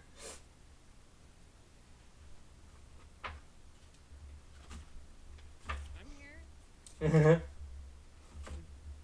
No, we can go even dumber. Actually, until Zev gets back, I'm gonna take a quick bathroom break. If that's cool. Alright. No, it's okay. You can go and... I'm gonna do the same. Oh, alright, I see. You're gonna leave your old funny wizard boy all alone and have to entertain chat with Clapperclaw and Koha's shenanigans. Yeah, I assume that you can keep them keep the boys entertained. I could. I'll have the AirPods in. You know, here's the thing. I can and I will. I'll just feel a little lonely. Enjoy. Maybe I will. And Clapperclaw, that is how my dear friend Epifanio ditched me. You know, we used to be good friends back in Goblin College, but after he got his new job, it all went downhill, And like, honest, I don't blame him, all right? Because I'm a wild guy. I have a wild life. You understand me, weird scarecrow child? No, I don't, but I'll let you keep talking, and that's all I ask for, kid. I only ask for someone who's willing to sit down and listen to this little guy, talk about his feelings. Because, I think I realized, before I was about to be boiled alive in the nice sausage jacuzzi I've ever made before, that, like, I don't think I've really been open about, who I am. Out of desperate fear of, being a little guy in a horrible, horrible world. This is kind of horrible. I did, a mean lady took my head. Oh, man. Just like Epiphania took my heart. Oh, hey, KB. Or... I'm back. Hey. Hi, I was briefly entertaining chat because I was all alone. It was like, fine, we're getting Clapperclaw and Korha interaction. How are you enjoying the evening so far, K of Bees? Bees? K of Bees, yeah, your name. Okay. That is your title, right? Close enough. Yeah. Yeah. Good. I nod.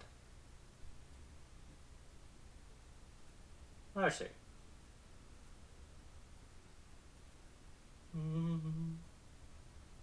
How's that countdown going? Hey, we're just about a month. Soon. 29 days, 16 hours, 31 minutes, 8 seconds. Oh, you're counting the minutes too, boss. I just set a timer on my phone. You called me out. Little old Cora didn't even set up a real timer. I got this rock of time that tells me how long it is till a certain time approaches. I don't even know seconds. I don't know how many seconds is in an hour. But I do know how many years are within a minute. How many? Like, I don't know, more than 2. So it's gotta be like 3 or Right. something then. Or unless this is the conversion from the Feywild to the prime material, in which case, oh boy, the world's gonna have gone super far by. You could say that, but also, this is Korra, and do you think Korra is an educated man on time-space travel? No. No. I'm back. Hi. Welcome back. I think he's educated. He knows how to make a Description mushroom space stew. time. What do you think Koha got his degree in? Well, culinary science, of course. He- Well, okay, but you can cook and not be taught how to, in college, right? Like, I may be going to Wizard College back to go and, like, bake and everything, but, like, I could bake without going to Wizard College for it, I want Weaver cooks too.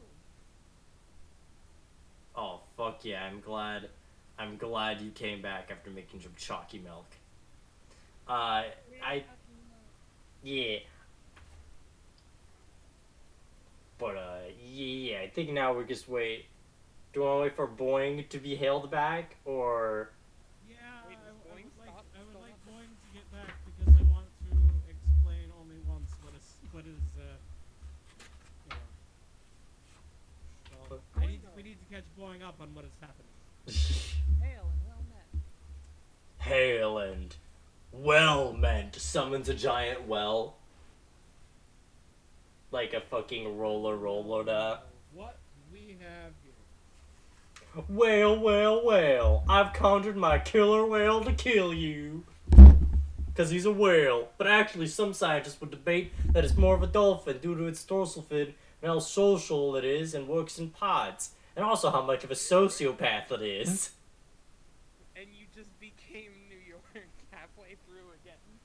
It happens when I live dangerously close. But not quite.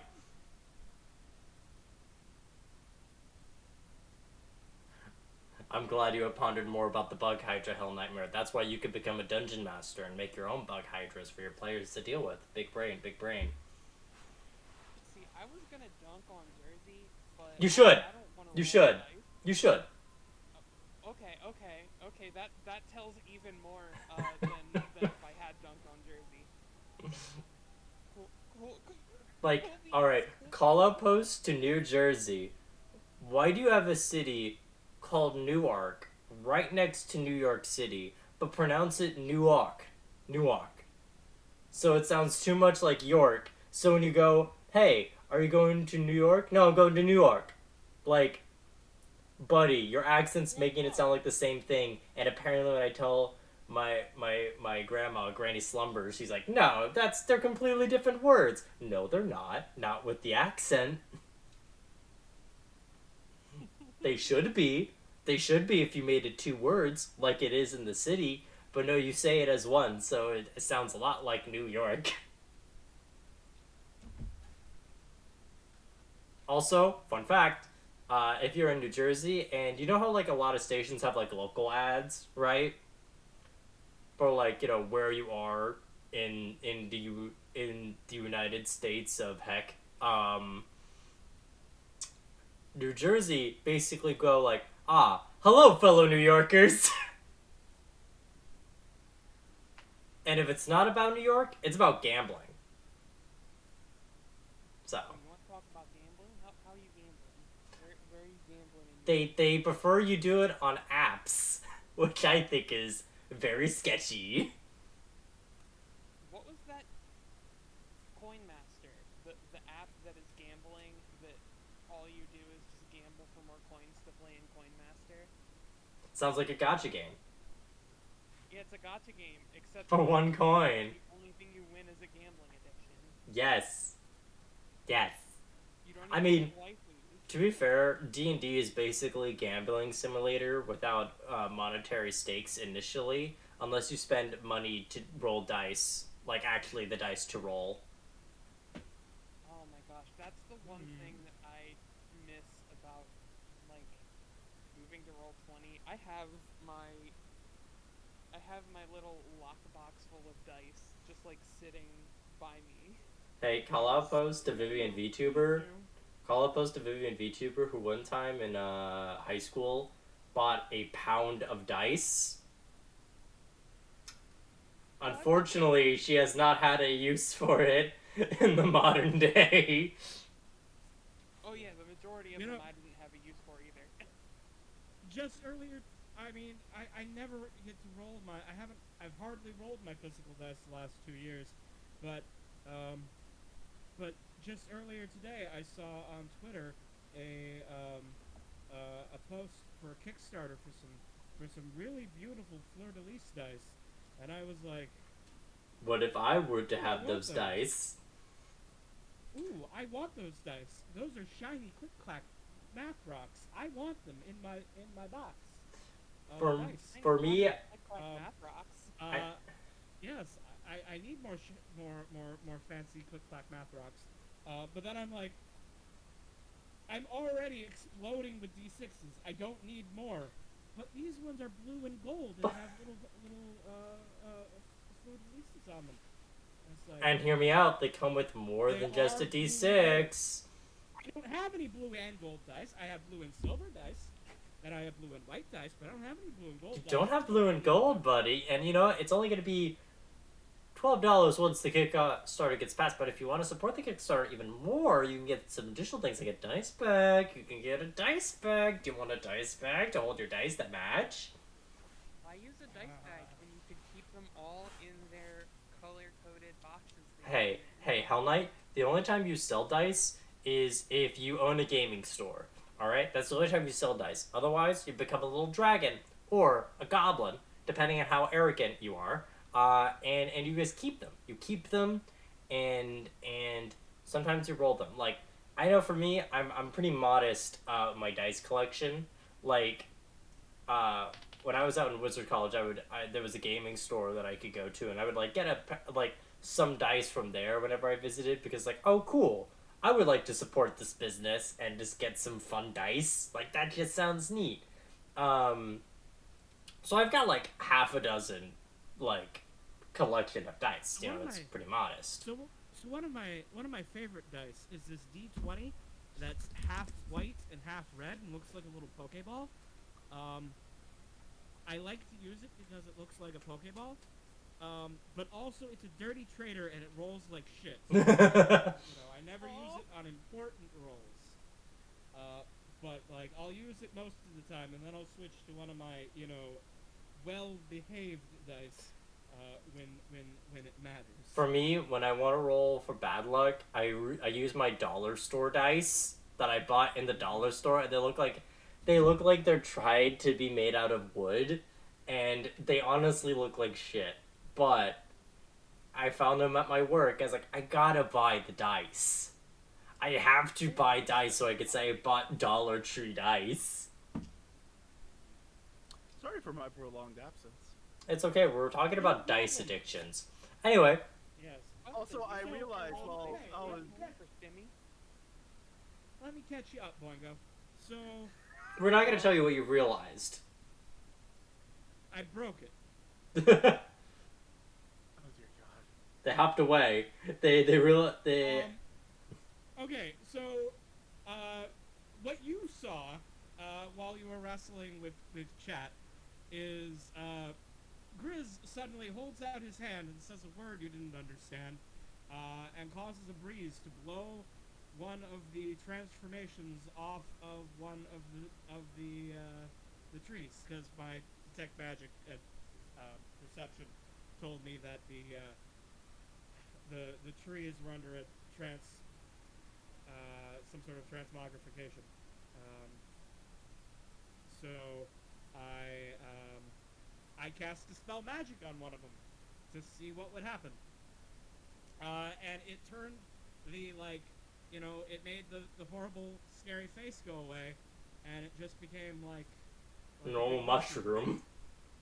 And then all the other mushrooms were like, hey, I think that kid did something. And then they all ran away. And by ran away, I mean they hopped at a speed of 10. At dashing. Well, they were dashing. They dashed for a speed of 10. And then, as they were moving farther apart, my Detect Magic, which was still up, showed that the Conjuration Magic was weakening. And then they, got far enough away, and now there's no magic portal here anymore. Womp womp. So Grizz comes up and explains that, I broke it. Alright. Who broke it? I did! No. No, you didn't. Zev just pinches his bridge of his nose. I'm not angry at you. I'm not even disappointed at you. You didn't know that shit would happen, but just shit keeps happening. And this is a good stem for me, buddy. On the positive side, they didn't kill me for dispelling their friend, which honestly I considered was a possibility. Well, that's good. So that's the good side. They'll probably come back. We can probably use mushrooms later. Mm-hmm. You gotta be careful which mushrooms you use, though. Some will make your insides become your outsides. Trust me. One at a time. Bring a sitter. Hell, you are correct. That is me coming back. Seeing everything. Oh, lordy. It's in your server page. Yep. Let me see. Oh, yeah.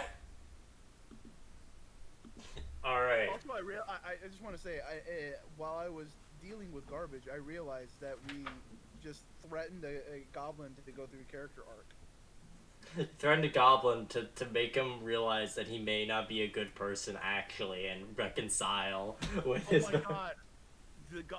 Dude, his theme is the fucking Berserk meme. I don't want to be hungry anymore. I just want to be happy.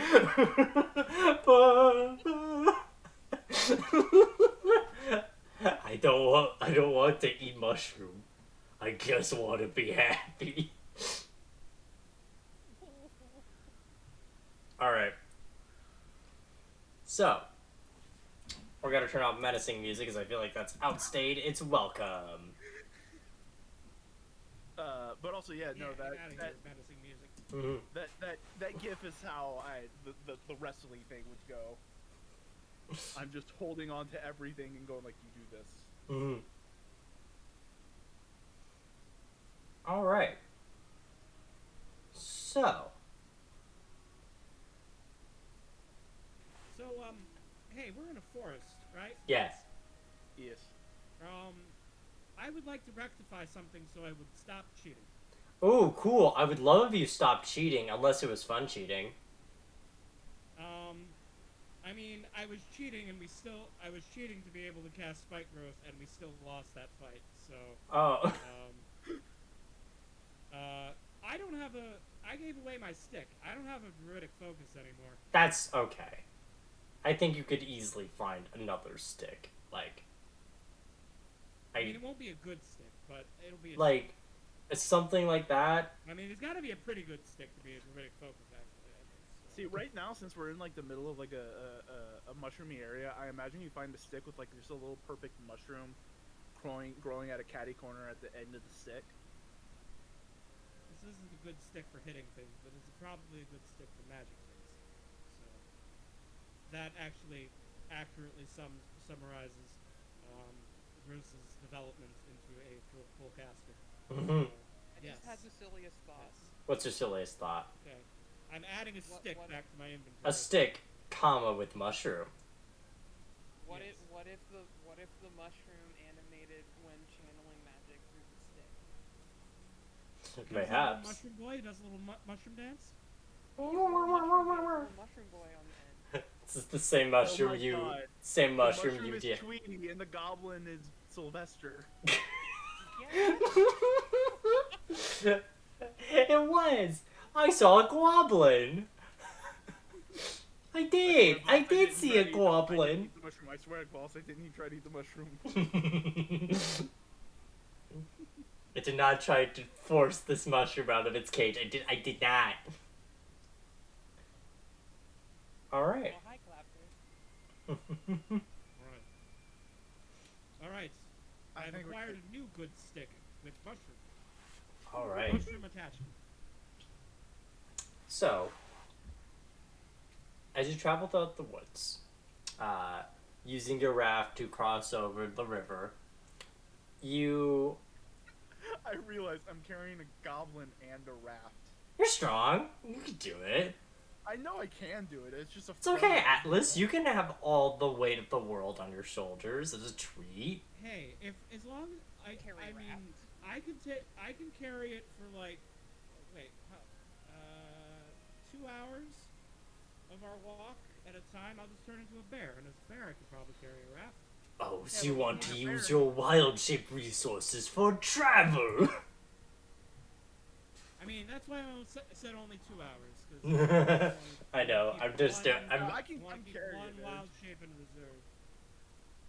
Also, I imagine it's just constant fucking banter between all 5 of us.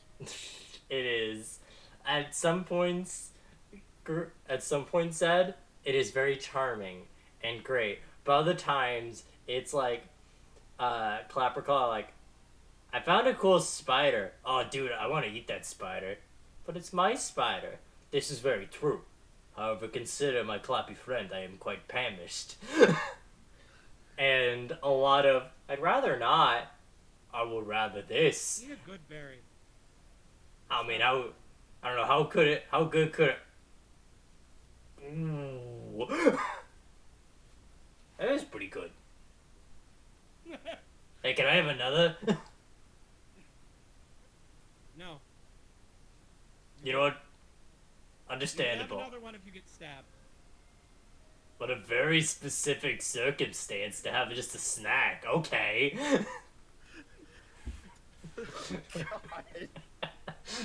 Fine, Like- fine. I'll broaden it. If you get stabbed, bludgeoned, slashed, burned, or otherwise caused to lose hit. I mean, I can understand the fact is that an act of malice would be inflicted upon my tiny god body, but like, kind of weird specification to have a snack. Look, I'm looking. I understand they're not filling, but they have all the all. Oh no, I'm like, They'll keep you alive.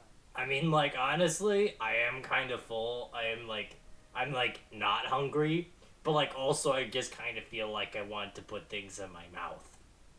Like just quantity over quality over quantity. Yeah, that's the good stuff. All right. I'll tell you what. Tell me what.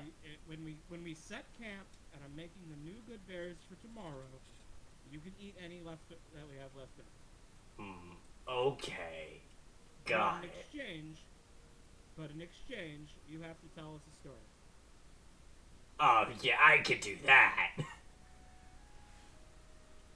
Okay. Dear God, I'm just okay. You know those like, there's fucking fan art of like certain characters having to take care of all the other fucking characters. Hold on.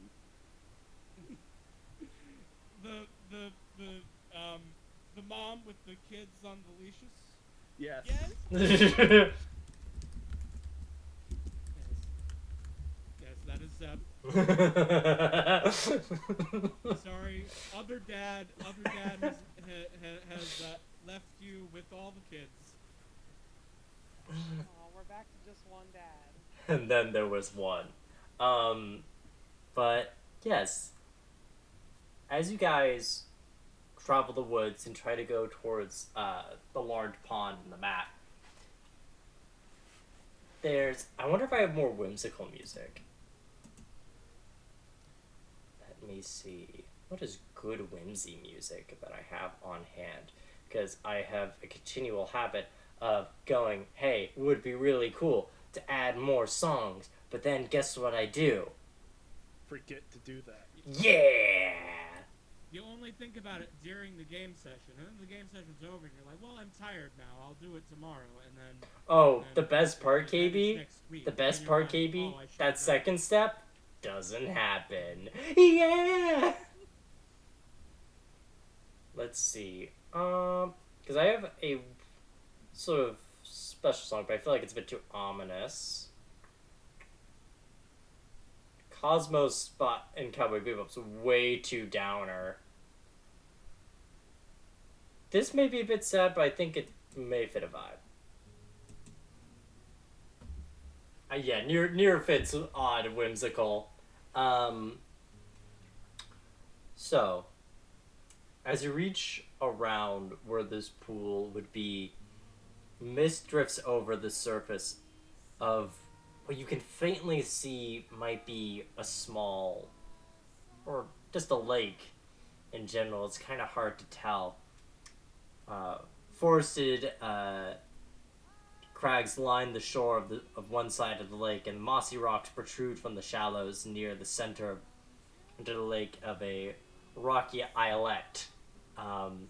Most of the other details seem shrouded, almost as if it seems to be hiding.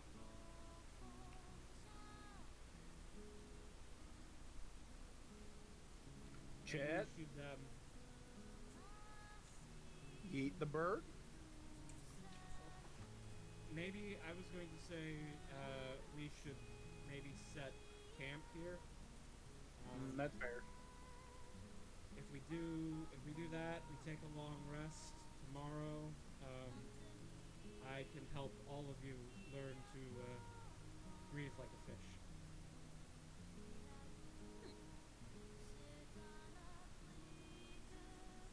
I think that sounds like a plan.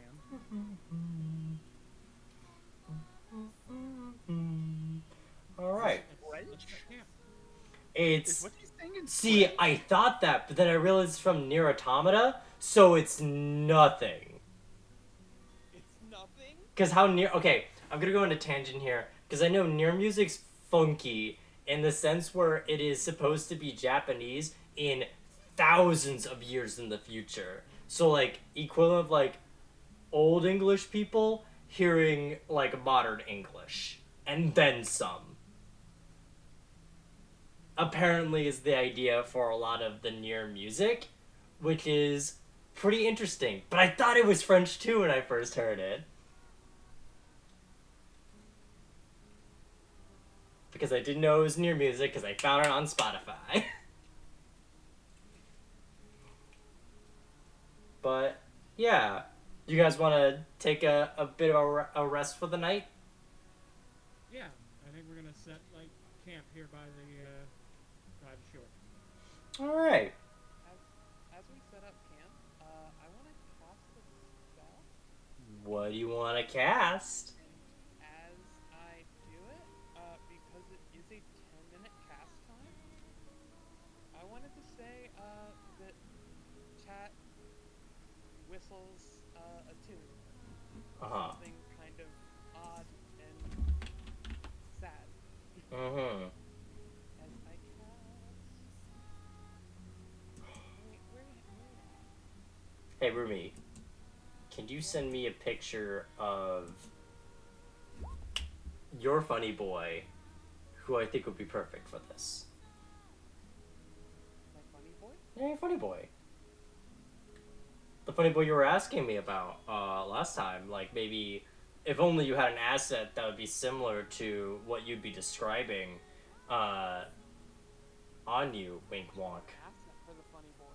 Yeah, funny, a possible steed of sorts Yeah. that is an animal of your description that may or may not be on brand for you.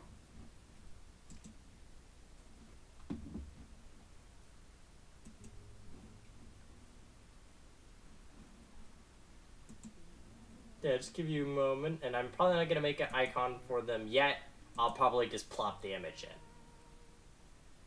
So while they're looking that up, Grizz goes and gives 9 good berries to the goblin, Okay.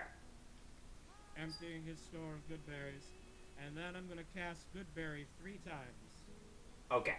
spending all of my remaining first level spell slots. Okay?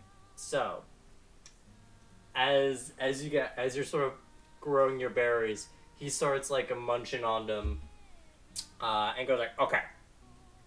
So, one time, little Koha was out in the woods, and he was he always fancied himself a clever goblin, but unfortunately he had weak little hands and not strong thighs to jump up on the canopies, strangle birds and the like, nor to really work with arrows without them snapping into my face. So, little Korra had to use his wits and silver tongue. And he went around finding the best creatures to talk to maybe help out with getting some foods, So, I go around, I talk to some squirrels. The squirrels said no, because squirrels like having their own... They're fussy creatures. They like to take their acorns and put them into their tree. They don't like working with other people, the pricks. And then I try going around and I try to ask someone who's a bit smarter. Someone who I can reason with. So I go around and I find a fox. I talk to the fox and I go, hey, fox, what if you get me food and in return I get to give you a bath, clean your fur? And the fox said, sure, I'll get you food. And instead, when it got the food and I was preparing it for dinner, it stole it from me. Which, you know what, I should probably do if I work with a fox again. So then, I was starving, right? Like, I haven't eaten in, 4 hours? Oh, the worst. But then, I found a really funny little guy. And he seemed to be very reasonable. And, he looked pretty delicious. He was a little carrot. Yeah, he was a carrot. Mm-hmm. And, I tried to use the cunnings that I picked up with the fox. And I offered the same thing of, hey, if we get some food, I can make some dinner. But I thought, also, I could give him a bath, which would actually be my dinner. So I tell the carrot to, prepare for his bath. I gave him... I thought butter would be pretty good. Because, I like eating butter. I like eating it by, the stick. But this time, I saved it. And I gave it to him. It was like, hey, carrot, why do you put this nice bathing oil on? It's gonna make you absolutely melt in this. You're gonna love it. But first I gotta get more fire to make it nice and warm. So, I go out into the woods. And I meet these weird folks. I see a giant. And I see a hawk.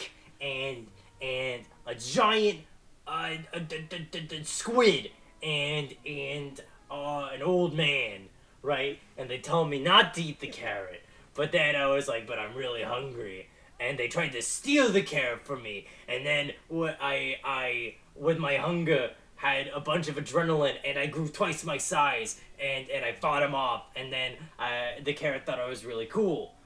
So then I was like, hey, don't worry, carrot. You don't have to worry about being eaten today.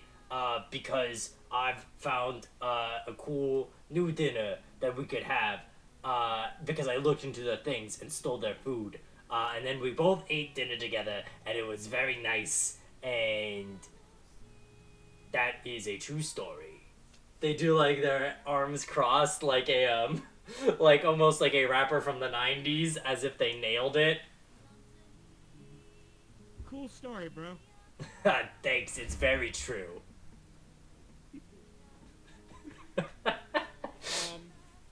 Also, at this point in time, could you say that the goblin and I have enough trust that I can like take him off? He's still wearing the fucking harness. That's a your call, man. That's a your call. No, I won't trust him. I'll just keep him now and just have him hold stuff for me. Okay. But, yeah, Rumi, did you find, the picture? Finally have one. I'm just making a token out of it right now. Oh, thank you. Of course. So, hey guys, in the morning, which would you rather have? Would you rather us all be able to breathe underwater so we can like explore the pool part, or do you just want to be able to walk on water so we can walk straight across without letting our stuff get wet? You know, like my good friend Jesus. Right. So do you wanna be Aquaman or do you wanna be Jesus?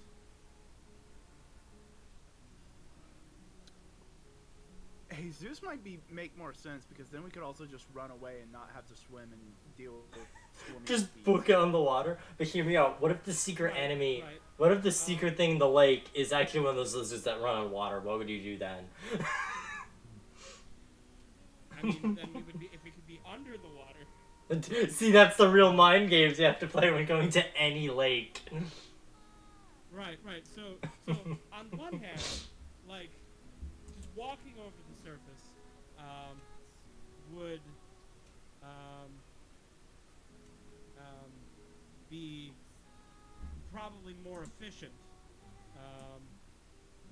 But like also, if the lake is filled with tentacle monsters who will try and drown us, then if we have water breathing, they can't drown us, and they just have to kill us, the normal way.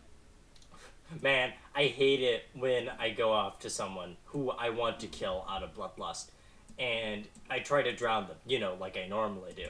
And instead of drowning them, they just don't drown? Like, that's whack, right, my guys? Also, well, that discussion is happening.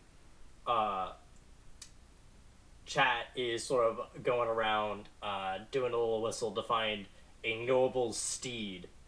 And as the sun sort of seems to set as you are resting, and it becomes dark, the moon rises, and with a nice shimmer in the moonlight, you see a large, majestic boar. Leshy? No, it's, hey, what do you name your boar? My boar... Oh, actually, as soon as chat sees the boar, he shouts out in a, unfamiliar voice, Leopold! And just, like, runs over to the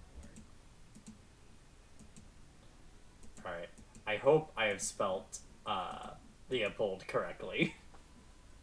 Yeah. Okay, cool. But you hear very happy, squeeze. Yes, I give boar big squeeze. It's the first time I've seen Chat doesn't know how Leopold. I know I cast the spell, but You don't know. You feel consciously. it feels almost like you wanted it to happen, and out of your sheer desire, Leopold found his way to you.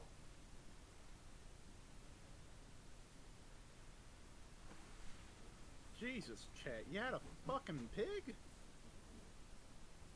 Best friend. I mean, fair enough. Did you know about this, bud? I looked down at the goblin. Personally, I've seen boars. They have 1,000-yard stare. I don't like dealing with boars, in a wild experience. I mean, this looks like... Like this boar's handsome. I mean, you see its golden mane over here? Like, I'm gonna zoom in on the universal camera on this boy. Like, look at it. Look at those luscious locks.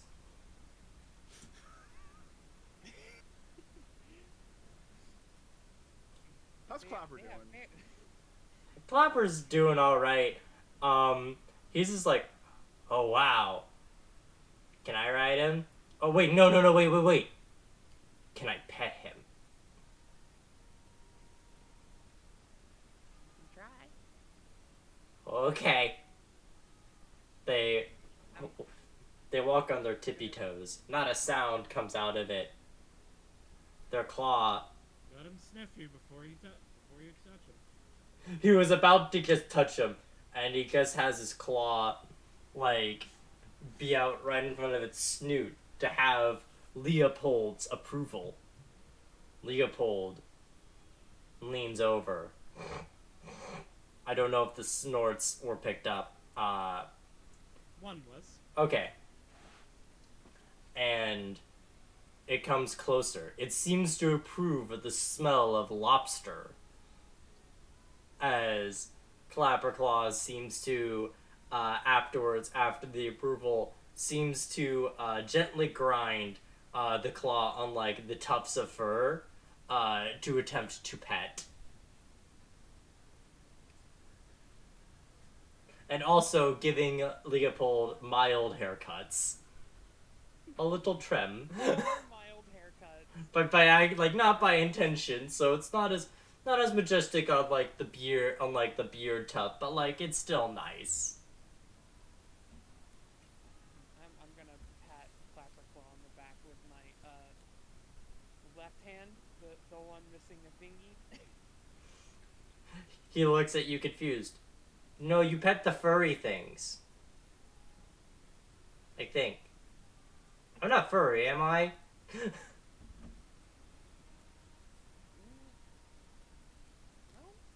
Okay, I thought so. Because I have hay.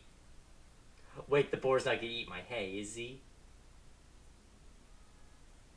You gonna eat the hay? He might. He might. It looks at it quizzically like, can I? If he gets that hungry, we'll give him. Here. Just a little Clapperclaw. bit. Yeah. Hold this good berry, Okay. and if he's looking at you hungrily, give him one of those. Okay. Oh, here you go, buddy. Immediately. Grizz face palms. Why? He looked hungry. There's a happy little slurp. There's a little moment after whenever you settle down, Clapperclaw sort of walks up. I think the big boy's hungry again. Can I get another one of those berries? You're just gonna be tearing through these. We now have... You have Do I need to convert my second level spell slot to the good berry? I can. The only reason I didn't was because it felt kind of we walked around with 60 good berries. Hey, the thing is though, you're dealing with idiots who are also the people who would what if I want, you're dealing with a goblin who is definitely quantity over quality, and a boar who will eat whatever it is given and eat so mostly happily. We are 3 party members. Grizz like spends two- a second level spell slot to make 10 more good berries. Hey, I will say, I will let you upcast Goodberry to have 2d10. Oh wait, is it? I forget. It isn't a D10. Alright, I can make you... It's just 10. Cool, you get 20. So, are you sure about that? Yes, because you upcast it, and I feel like that should be rewarded. Okay. Okay. Also, it'll let then- us have more jokes. Yeah. Alright. Because, Alright, yes, Goodberry then- could be used reasonably, but also, it's Goodberry. I mean, I'm just saying, it's good enough as it is. But alright. Yeah, so We're being I create 20 more good berries, and I give them to Clapperclaw, and I say, okay, All of them? this is... I'm gonna give him 20 good berries. So I'm gonna tell him how this is like. Okay, Clapperclaw. Mm-hmm. These good berries are your responsibility. Okay. Okay. Listen. Yeah. These good berries, these are not just food. Mm-hmm. If any of us meat people go down in combat, if we get wounded, if we get hurt, we get knocked down, and we're dying. Okay. If you give us one of these good berries, we will stop dying. Okay. Got it. So, but if Leopold gets hungry, you may give him one. Okay. I can... All right. I can use this But goodly. But you get no more until tomorrow night when we set camp.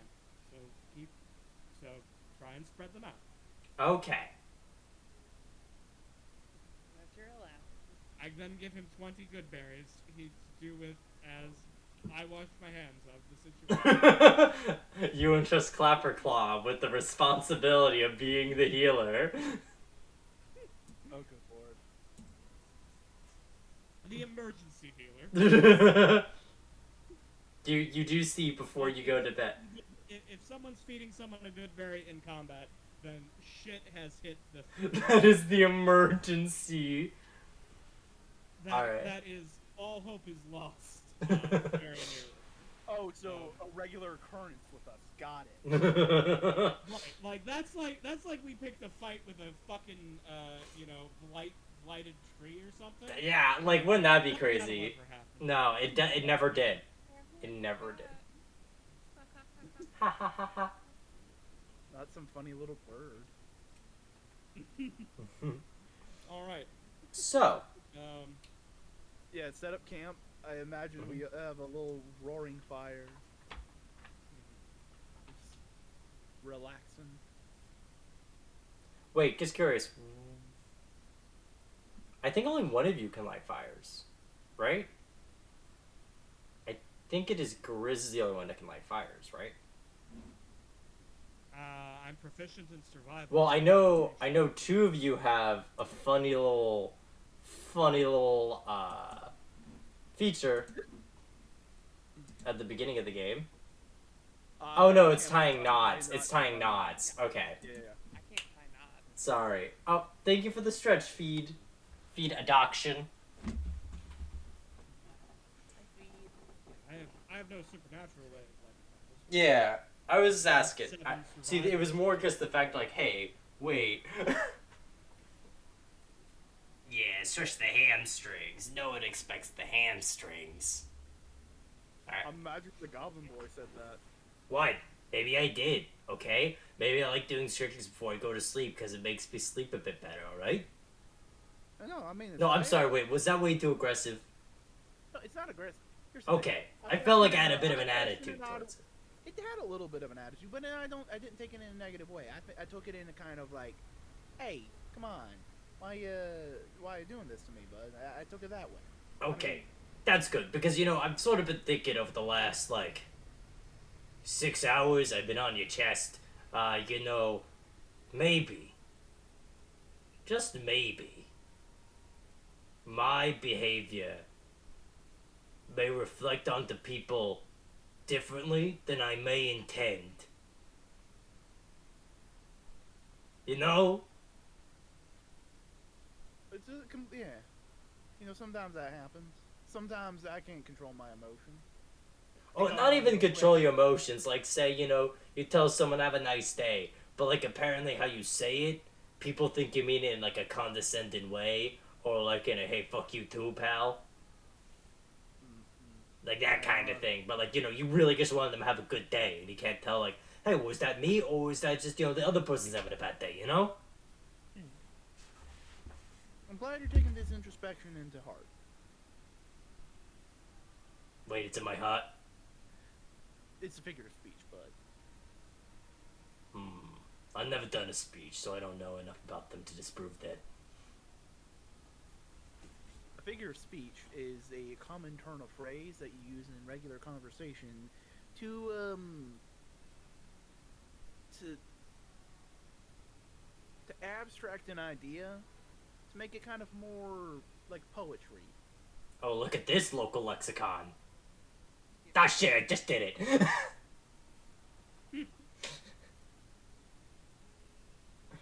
Alright.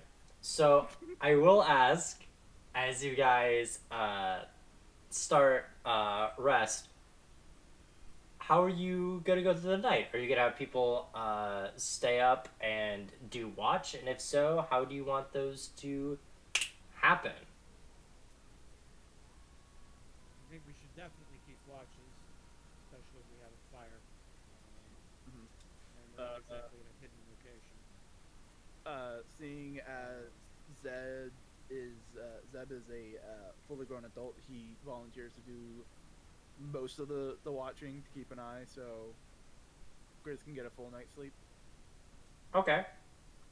'Cause So he you... is a Grizz- child. Grizz objects and says that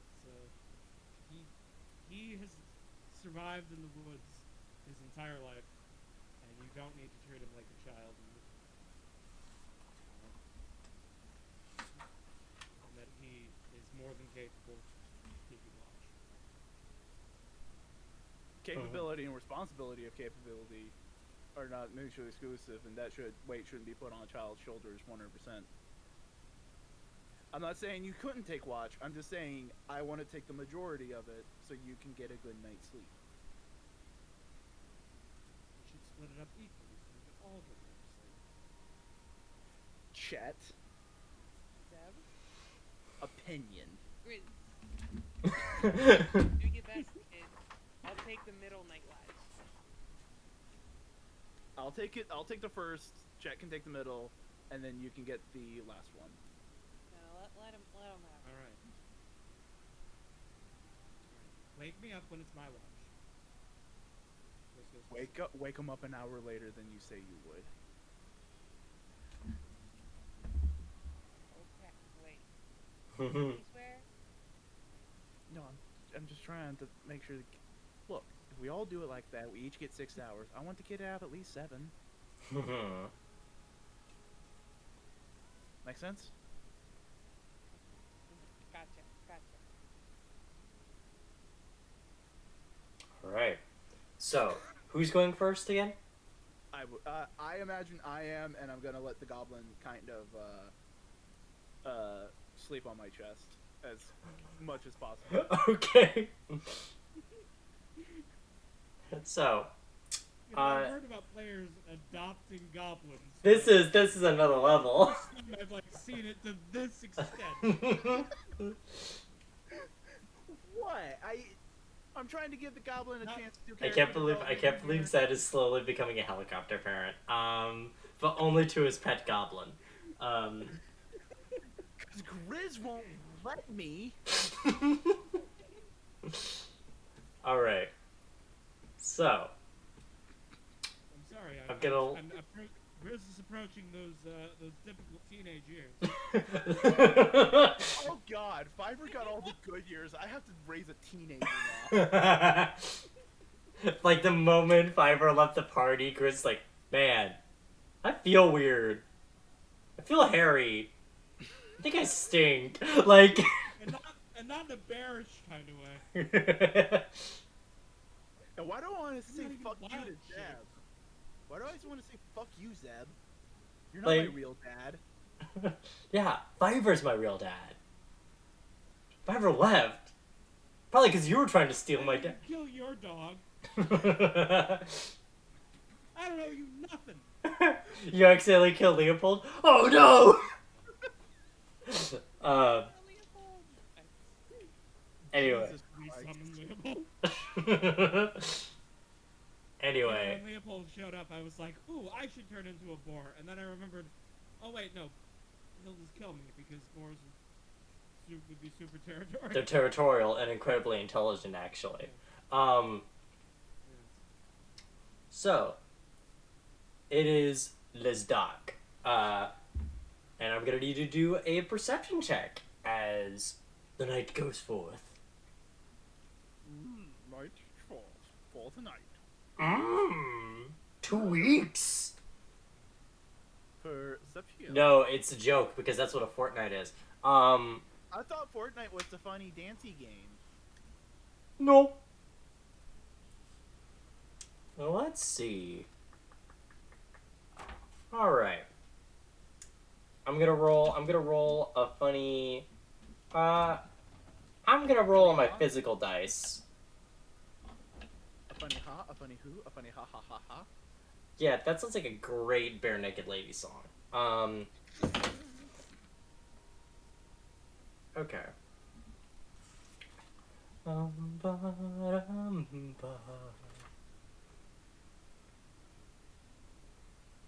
Alright.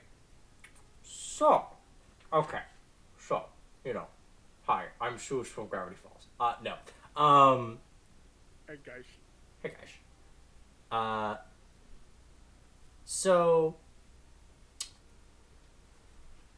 as you're doing watch, I'll change the music tone a bit. Let's see.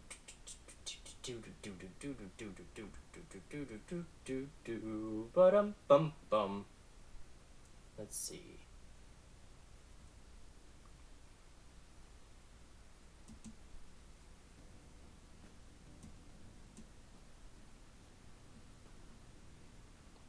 Yeah, I think I'm down for this unless anything happens.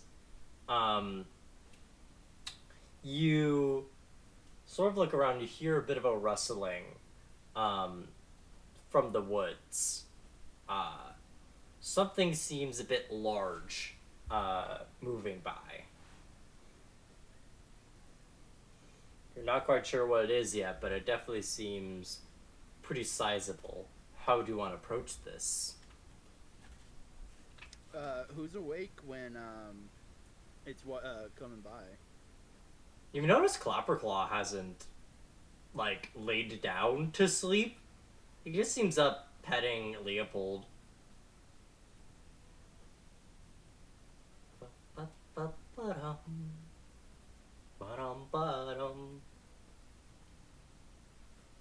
Clapper. Hey Zed. Did you see anything? Let me check Clapperclaw passive perception.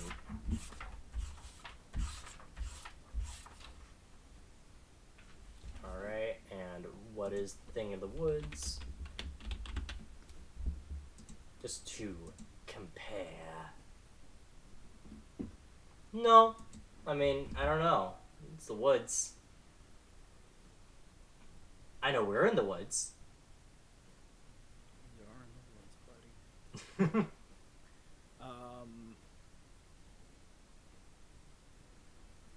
Is there any way I can basically try to keep a bigger eye out? How would you want to do that? I listen intently. You hear, because I'll let that roll carry on. You hear whatever this thing's moving seems to have a bit of weight as it moves around. Definitely like things sort of a bit of a boom. Oof. Occasionally you'll hear hooting like owls.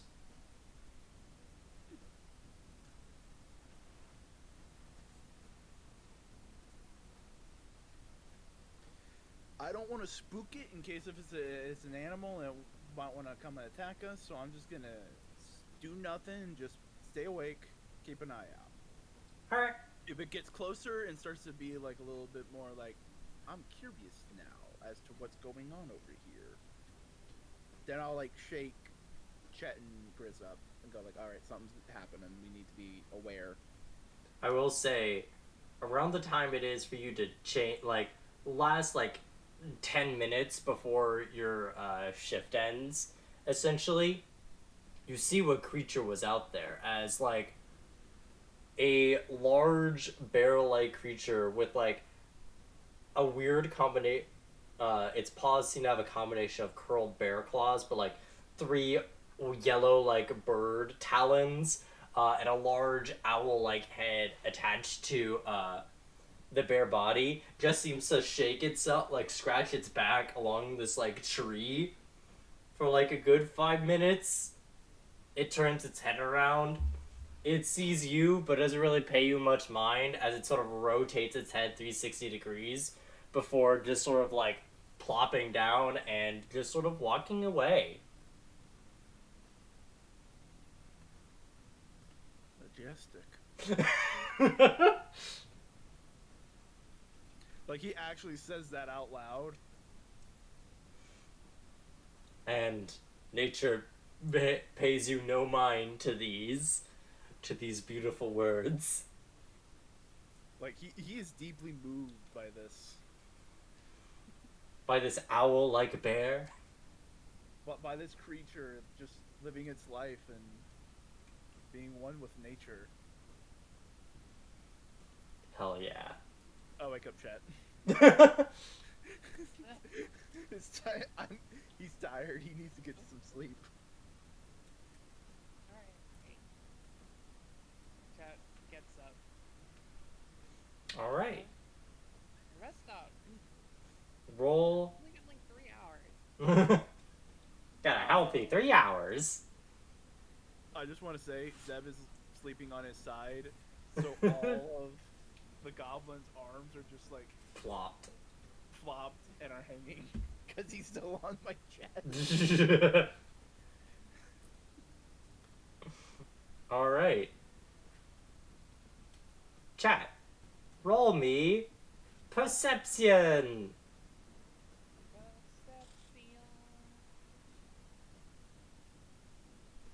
Inception, this perception. Ooh. 21. Okay. Okay. Let me see. What vibe should I have for this?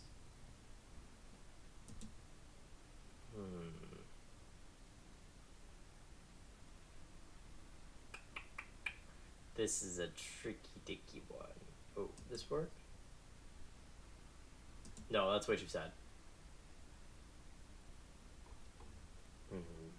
Once again, I am looking for whimsical.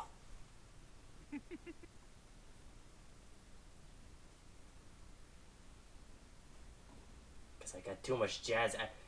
Damn it. Why did I prepare mostly combat music? Damn it, why is it everywhere in the Feywild has smooth jazz? Oh my god, it's the king of the fairies, Kenny G. This may be a bit sad, but I feel like this is the closest to sort of vibe I'm looking for. So chat. As you're sort of looking around, you feel a bit of the damp fog sort of blow towards your way. And this is probably about like midnight, or maybe a little past it. You swear you see, faintly in the fog, a fine steed. But like, not like Leopold, but a horse with dazzling white fur and golden mane and tail, and a long horn protruding from its forehead. It seems to look down upon you quizzically.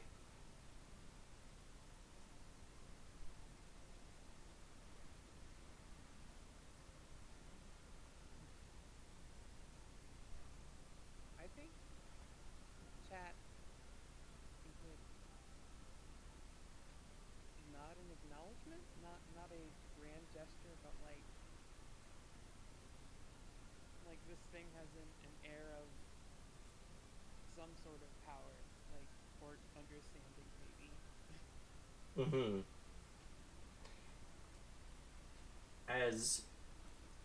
As you give it a nod, it seems to pick itself up a little bit and nods back before it seems to, almost along with the mist, fade away back to what could be its hidden little grotto.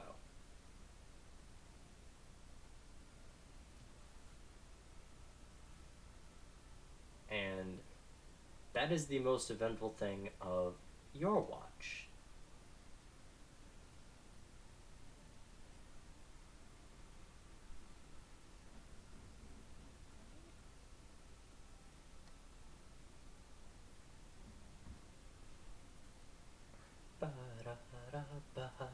Decide if I want to flip a coin on this or if I'm just gonna do it. Oh, what do you want? Tell me. Tell me your brain thoughts.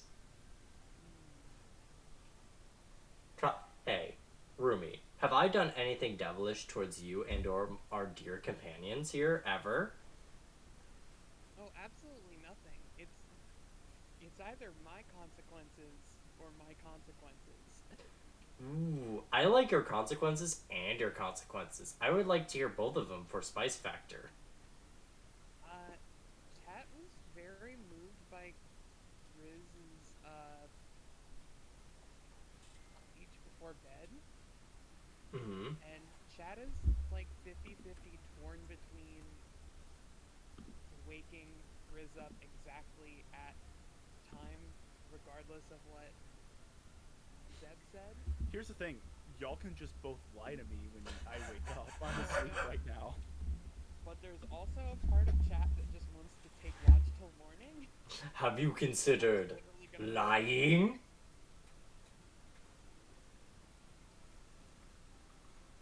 I will say, if you don't want to wake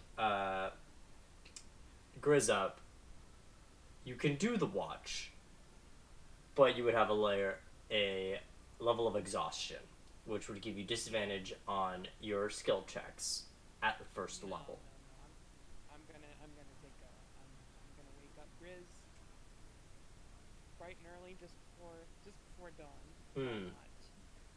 That tasteful 4 a.m. before it's that weird point where it's not too late, but it's not too early, because no one could agree which is which. I saw a unicorn out there.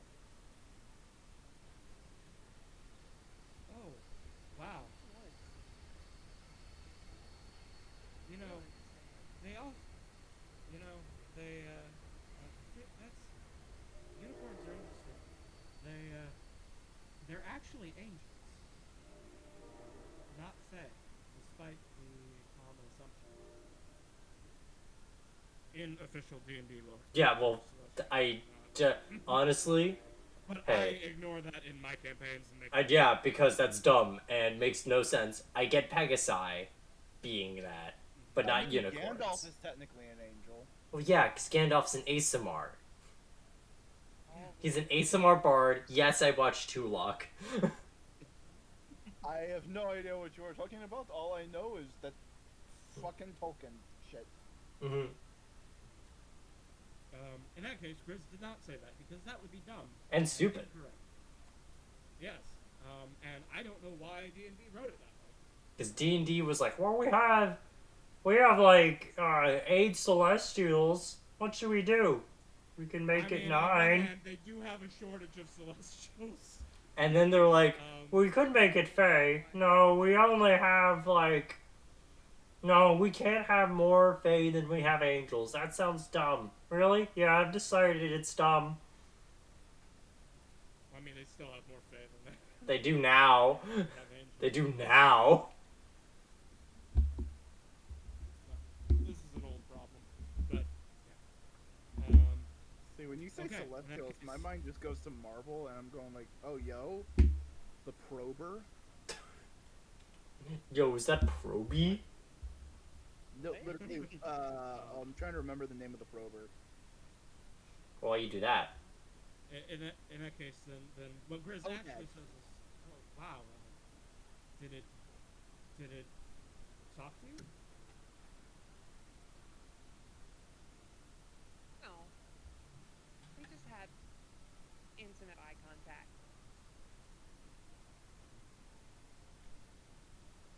Probably for the best.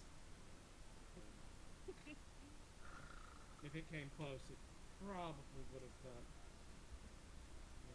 impaled that one there.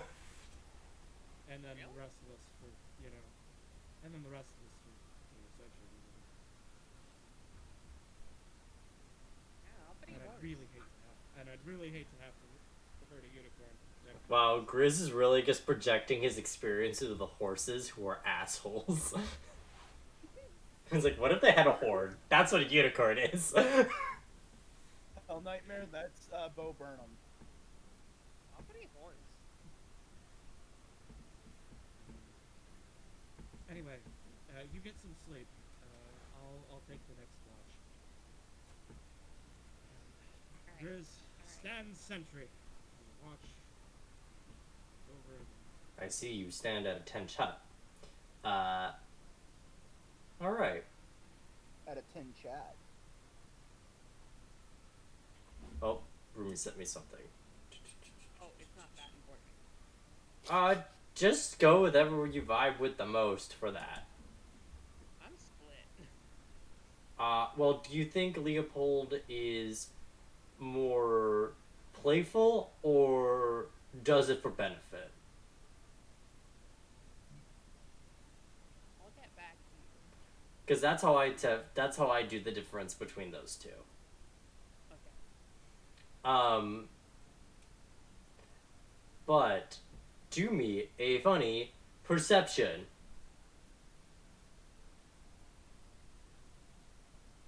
Okay. Perception.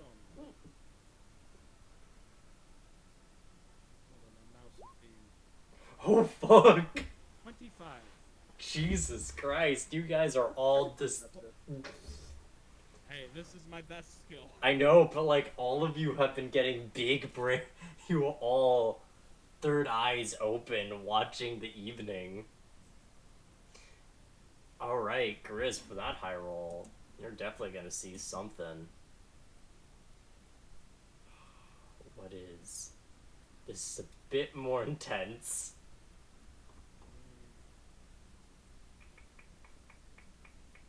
Look. Wait. No, it's not that cool. I mean, it's cool, but not that suave, I should say. I feel like this can be a good mood in just the name.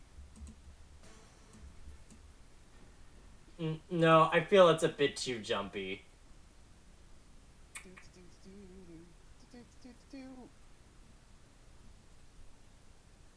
Because I sort of want it to be more of a, this is an event action more than like, oh!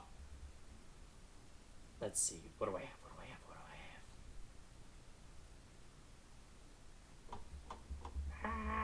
Ice cream. Let me see. Let me see with my mind's eye.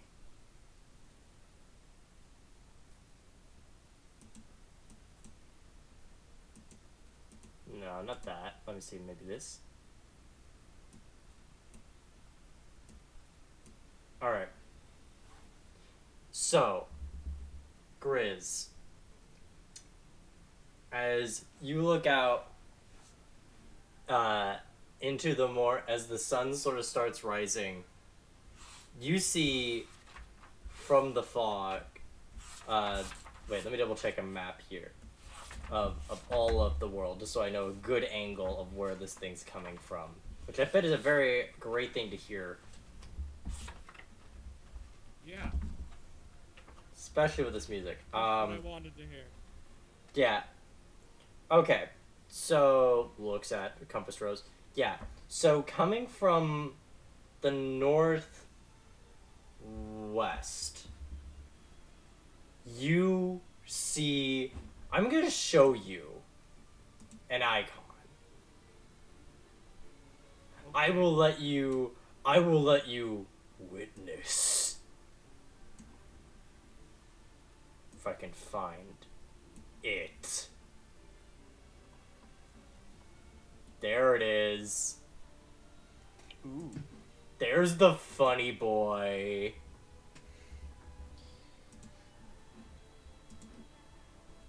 There. I've just found it and I'm just zooming out so then when I show it on the map, people will see it. Okay. Oh, wrong window. Okay.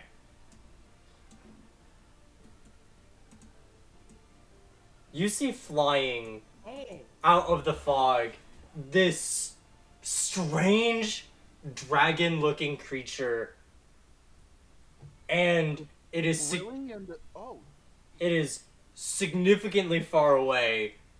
You do not think it would notice you from here. I dump our water on the fire. Its eyes it seems to be almost flailing as it's sort of flying around, but not as much so that it is in pain, but more so like, you know how a bat is like flapping about, but it's not an accurate flyer? Like, it can just propel itself, and that's how it flies. It is not graceful at all, until at one point it just seems to like crash land into the woods, and you hear a noticeable like snap from like miles and miles out, and if you want to do anything, you may.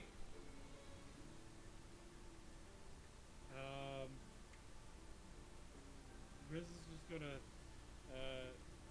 keep low, look to his companions, and then look back. It hasn't come back up from the tree line. Yes, it seems to be staying down. For now. All right. In that case, I will not interrupt our long rest.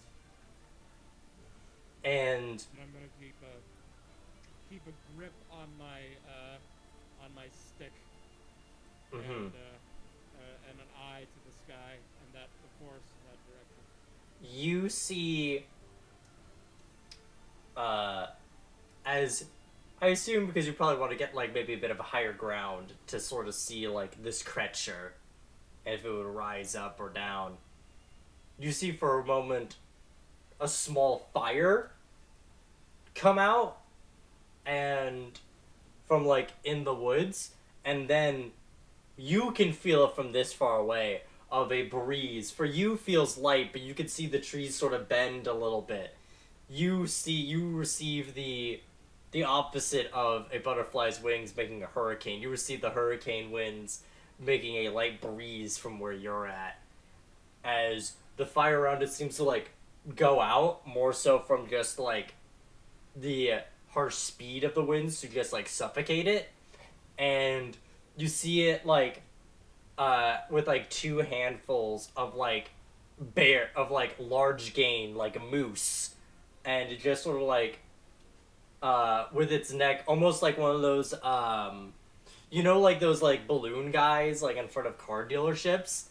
It moves its neck in an almost equally like weird slinky like manner as it just sort of like crunches it, and like you could see like little blood splatters rain down amongst the land until it just flies back into the mists that it came from.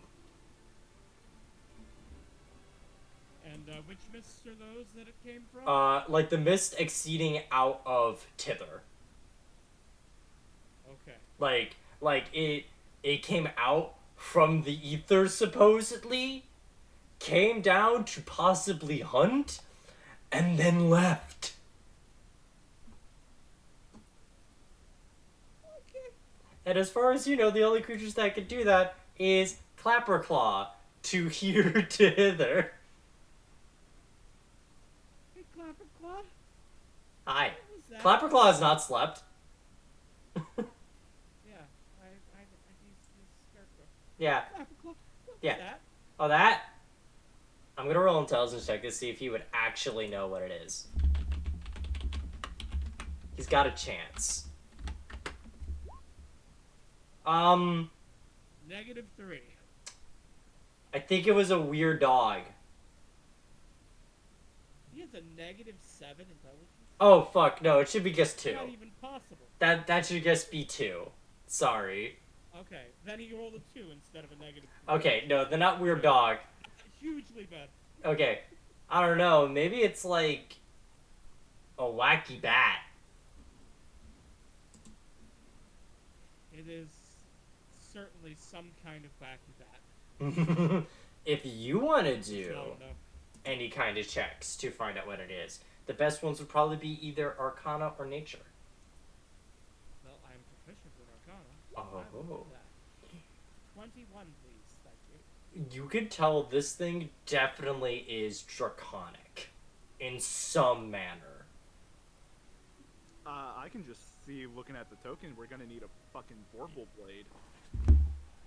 What? Beware the Jabberwock, my son. Okay. Me, like, worried about, like, Claws that what do you bite, know? The claws that catch. Me sweating? What do you know? What are you seeing that you should... Jabberwock. So, Okay. because this was the original art for the Jabberwock.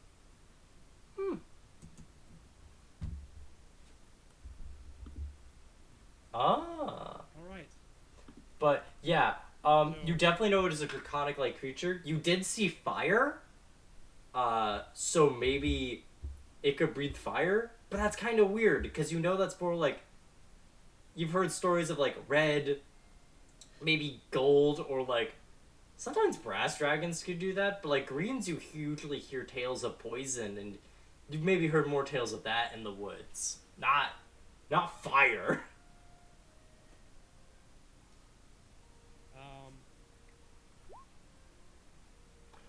Grizz patiently waits for the party to wake up.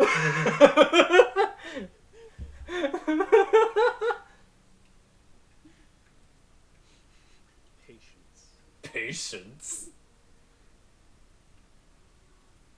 The druid beat patience into him, so... Alright.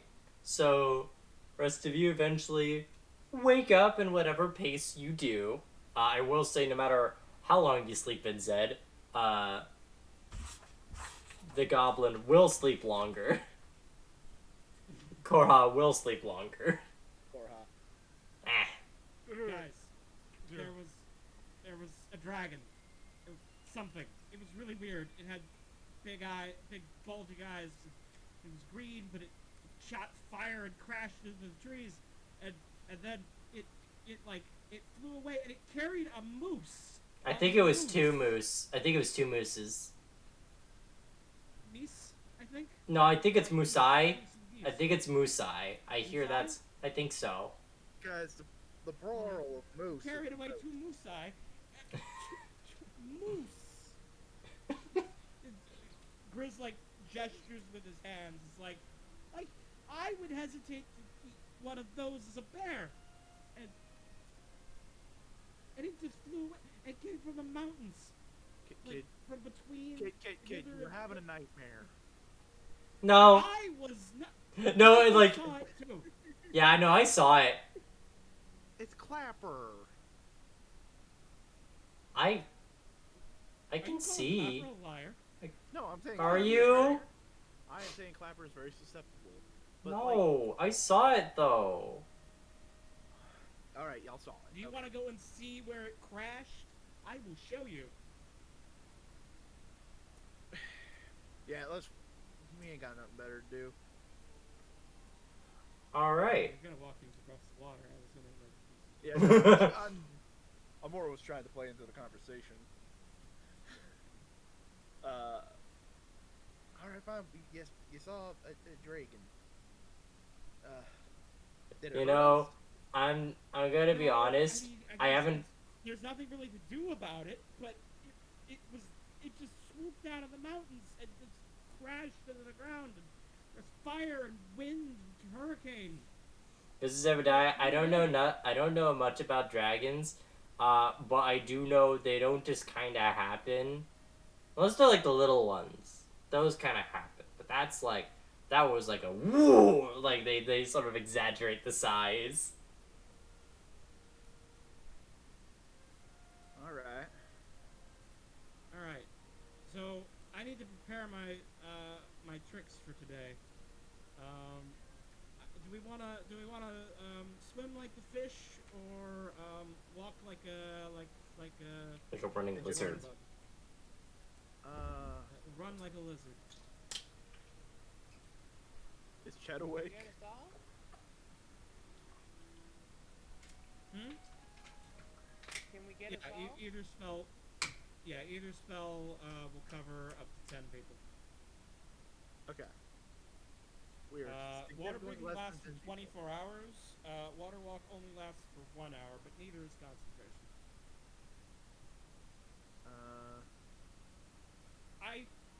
The only problem is I don't want to use 2 preparations. So like, One or the other. water walk is, yeah. So we gotta go with one or the other. Which would be easier to get to the little island? Yes. Water walk would get us there relatively easily. It's just if we wanted to do any exploration under the water, water breathing would like make that easy. Also more time. Yeah, let's. Yeah. Also, both of these are rituals, so I can recast water walk. If it runs out while we're on the island, as long as we're not being like chased off the island, I can recast it without spell slot. Yeah. I just have to spend 10 minutes teaching you guys how to do it again.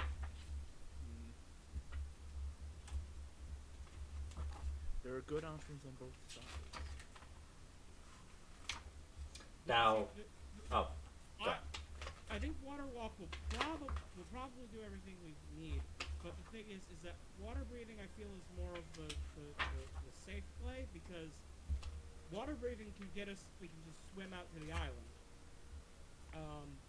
or walk across the bottom of the water to the island, like it's Pirates of the Caribbean. And Leopold can have the same benefit either way. So I think water breathing is like the better twofer because it gets us both to the island and gets us underwater if we want to look underwater. Water walk is better if we have to fight things along the surface because then we don't have to worry about Three-dimensional combat. Mm-hmm. Three-dimensional combat and underwater combat, which has a bunch of restrictions on what kind of weapons are effective and things. So, I mean, Well, so long as we don't piss anything off that we have to fight it, I think we can go underwater. I don't Chat, even hear what. what We can do water. I don't care about your hair, but that is a valid thing. Is anyone carrying like equipment that would be? Oh no, hold on. It's gotta be water walk, or else my cupcake will get wet. Oh no! Shit. It's a big meta. Now, I do want to ask this now, because we are approaching midnight, and I do know that is late for a lot of us. Do we want to save actually trying to go into the Wayward Pool for next session? Okay. That Okay sounds with good. that, yeah. Okay. We'll just end this with Grizz casting, ritually casting Water Walk All right. on the whole party. And the goblin. And Topical, at Leopold, I mean everyone. yes. I imagine the goblin's still asleep during all of this, and he just wakes up while we're like waist deep in the water, and he's going like, "What's going on?" Oh, my cold shower. You walk on the water. Oh, You right. don't even know. When we were swimming, that's Mhm. what I was imagining. Yeah. Right, But- no, we're taking, we're doing Water Walk. You repair your ability to cross the wayward pool, and we'll see how well that goes next time we go beyond the Witchlight.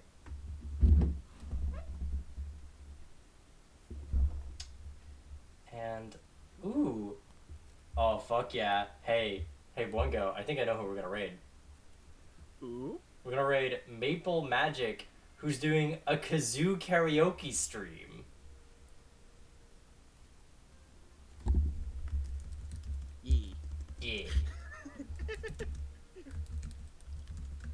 Good old Maple. All right.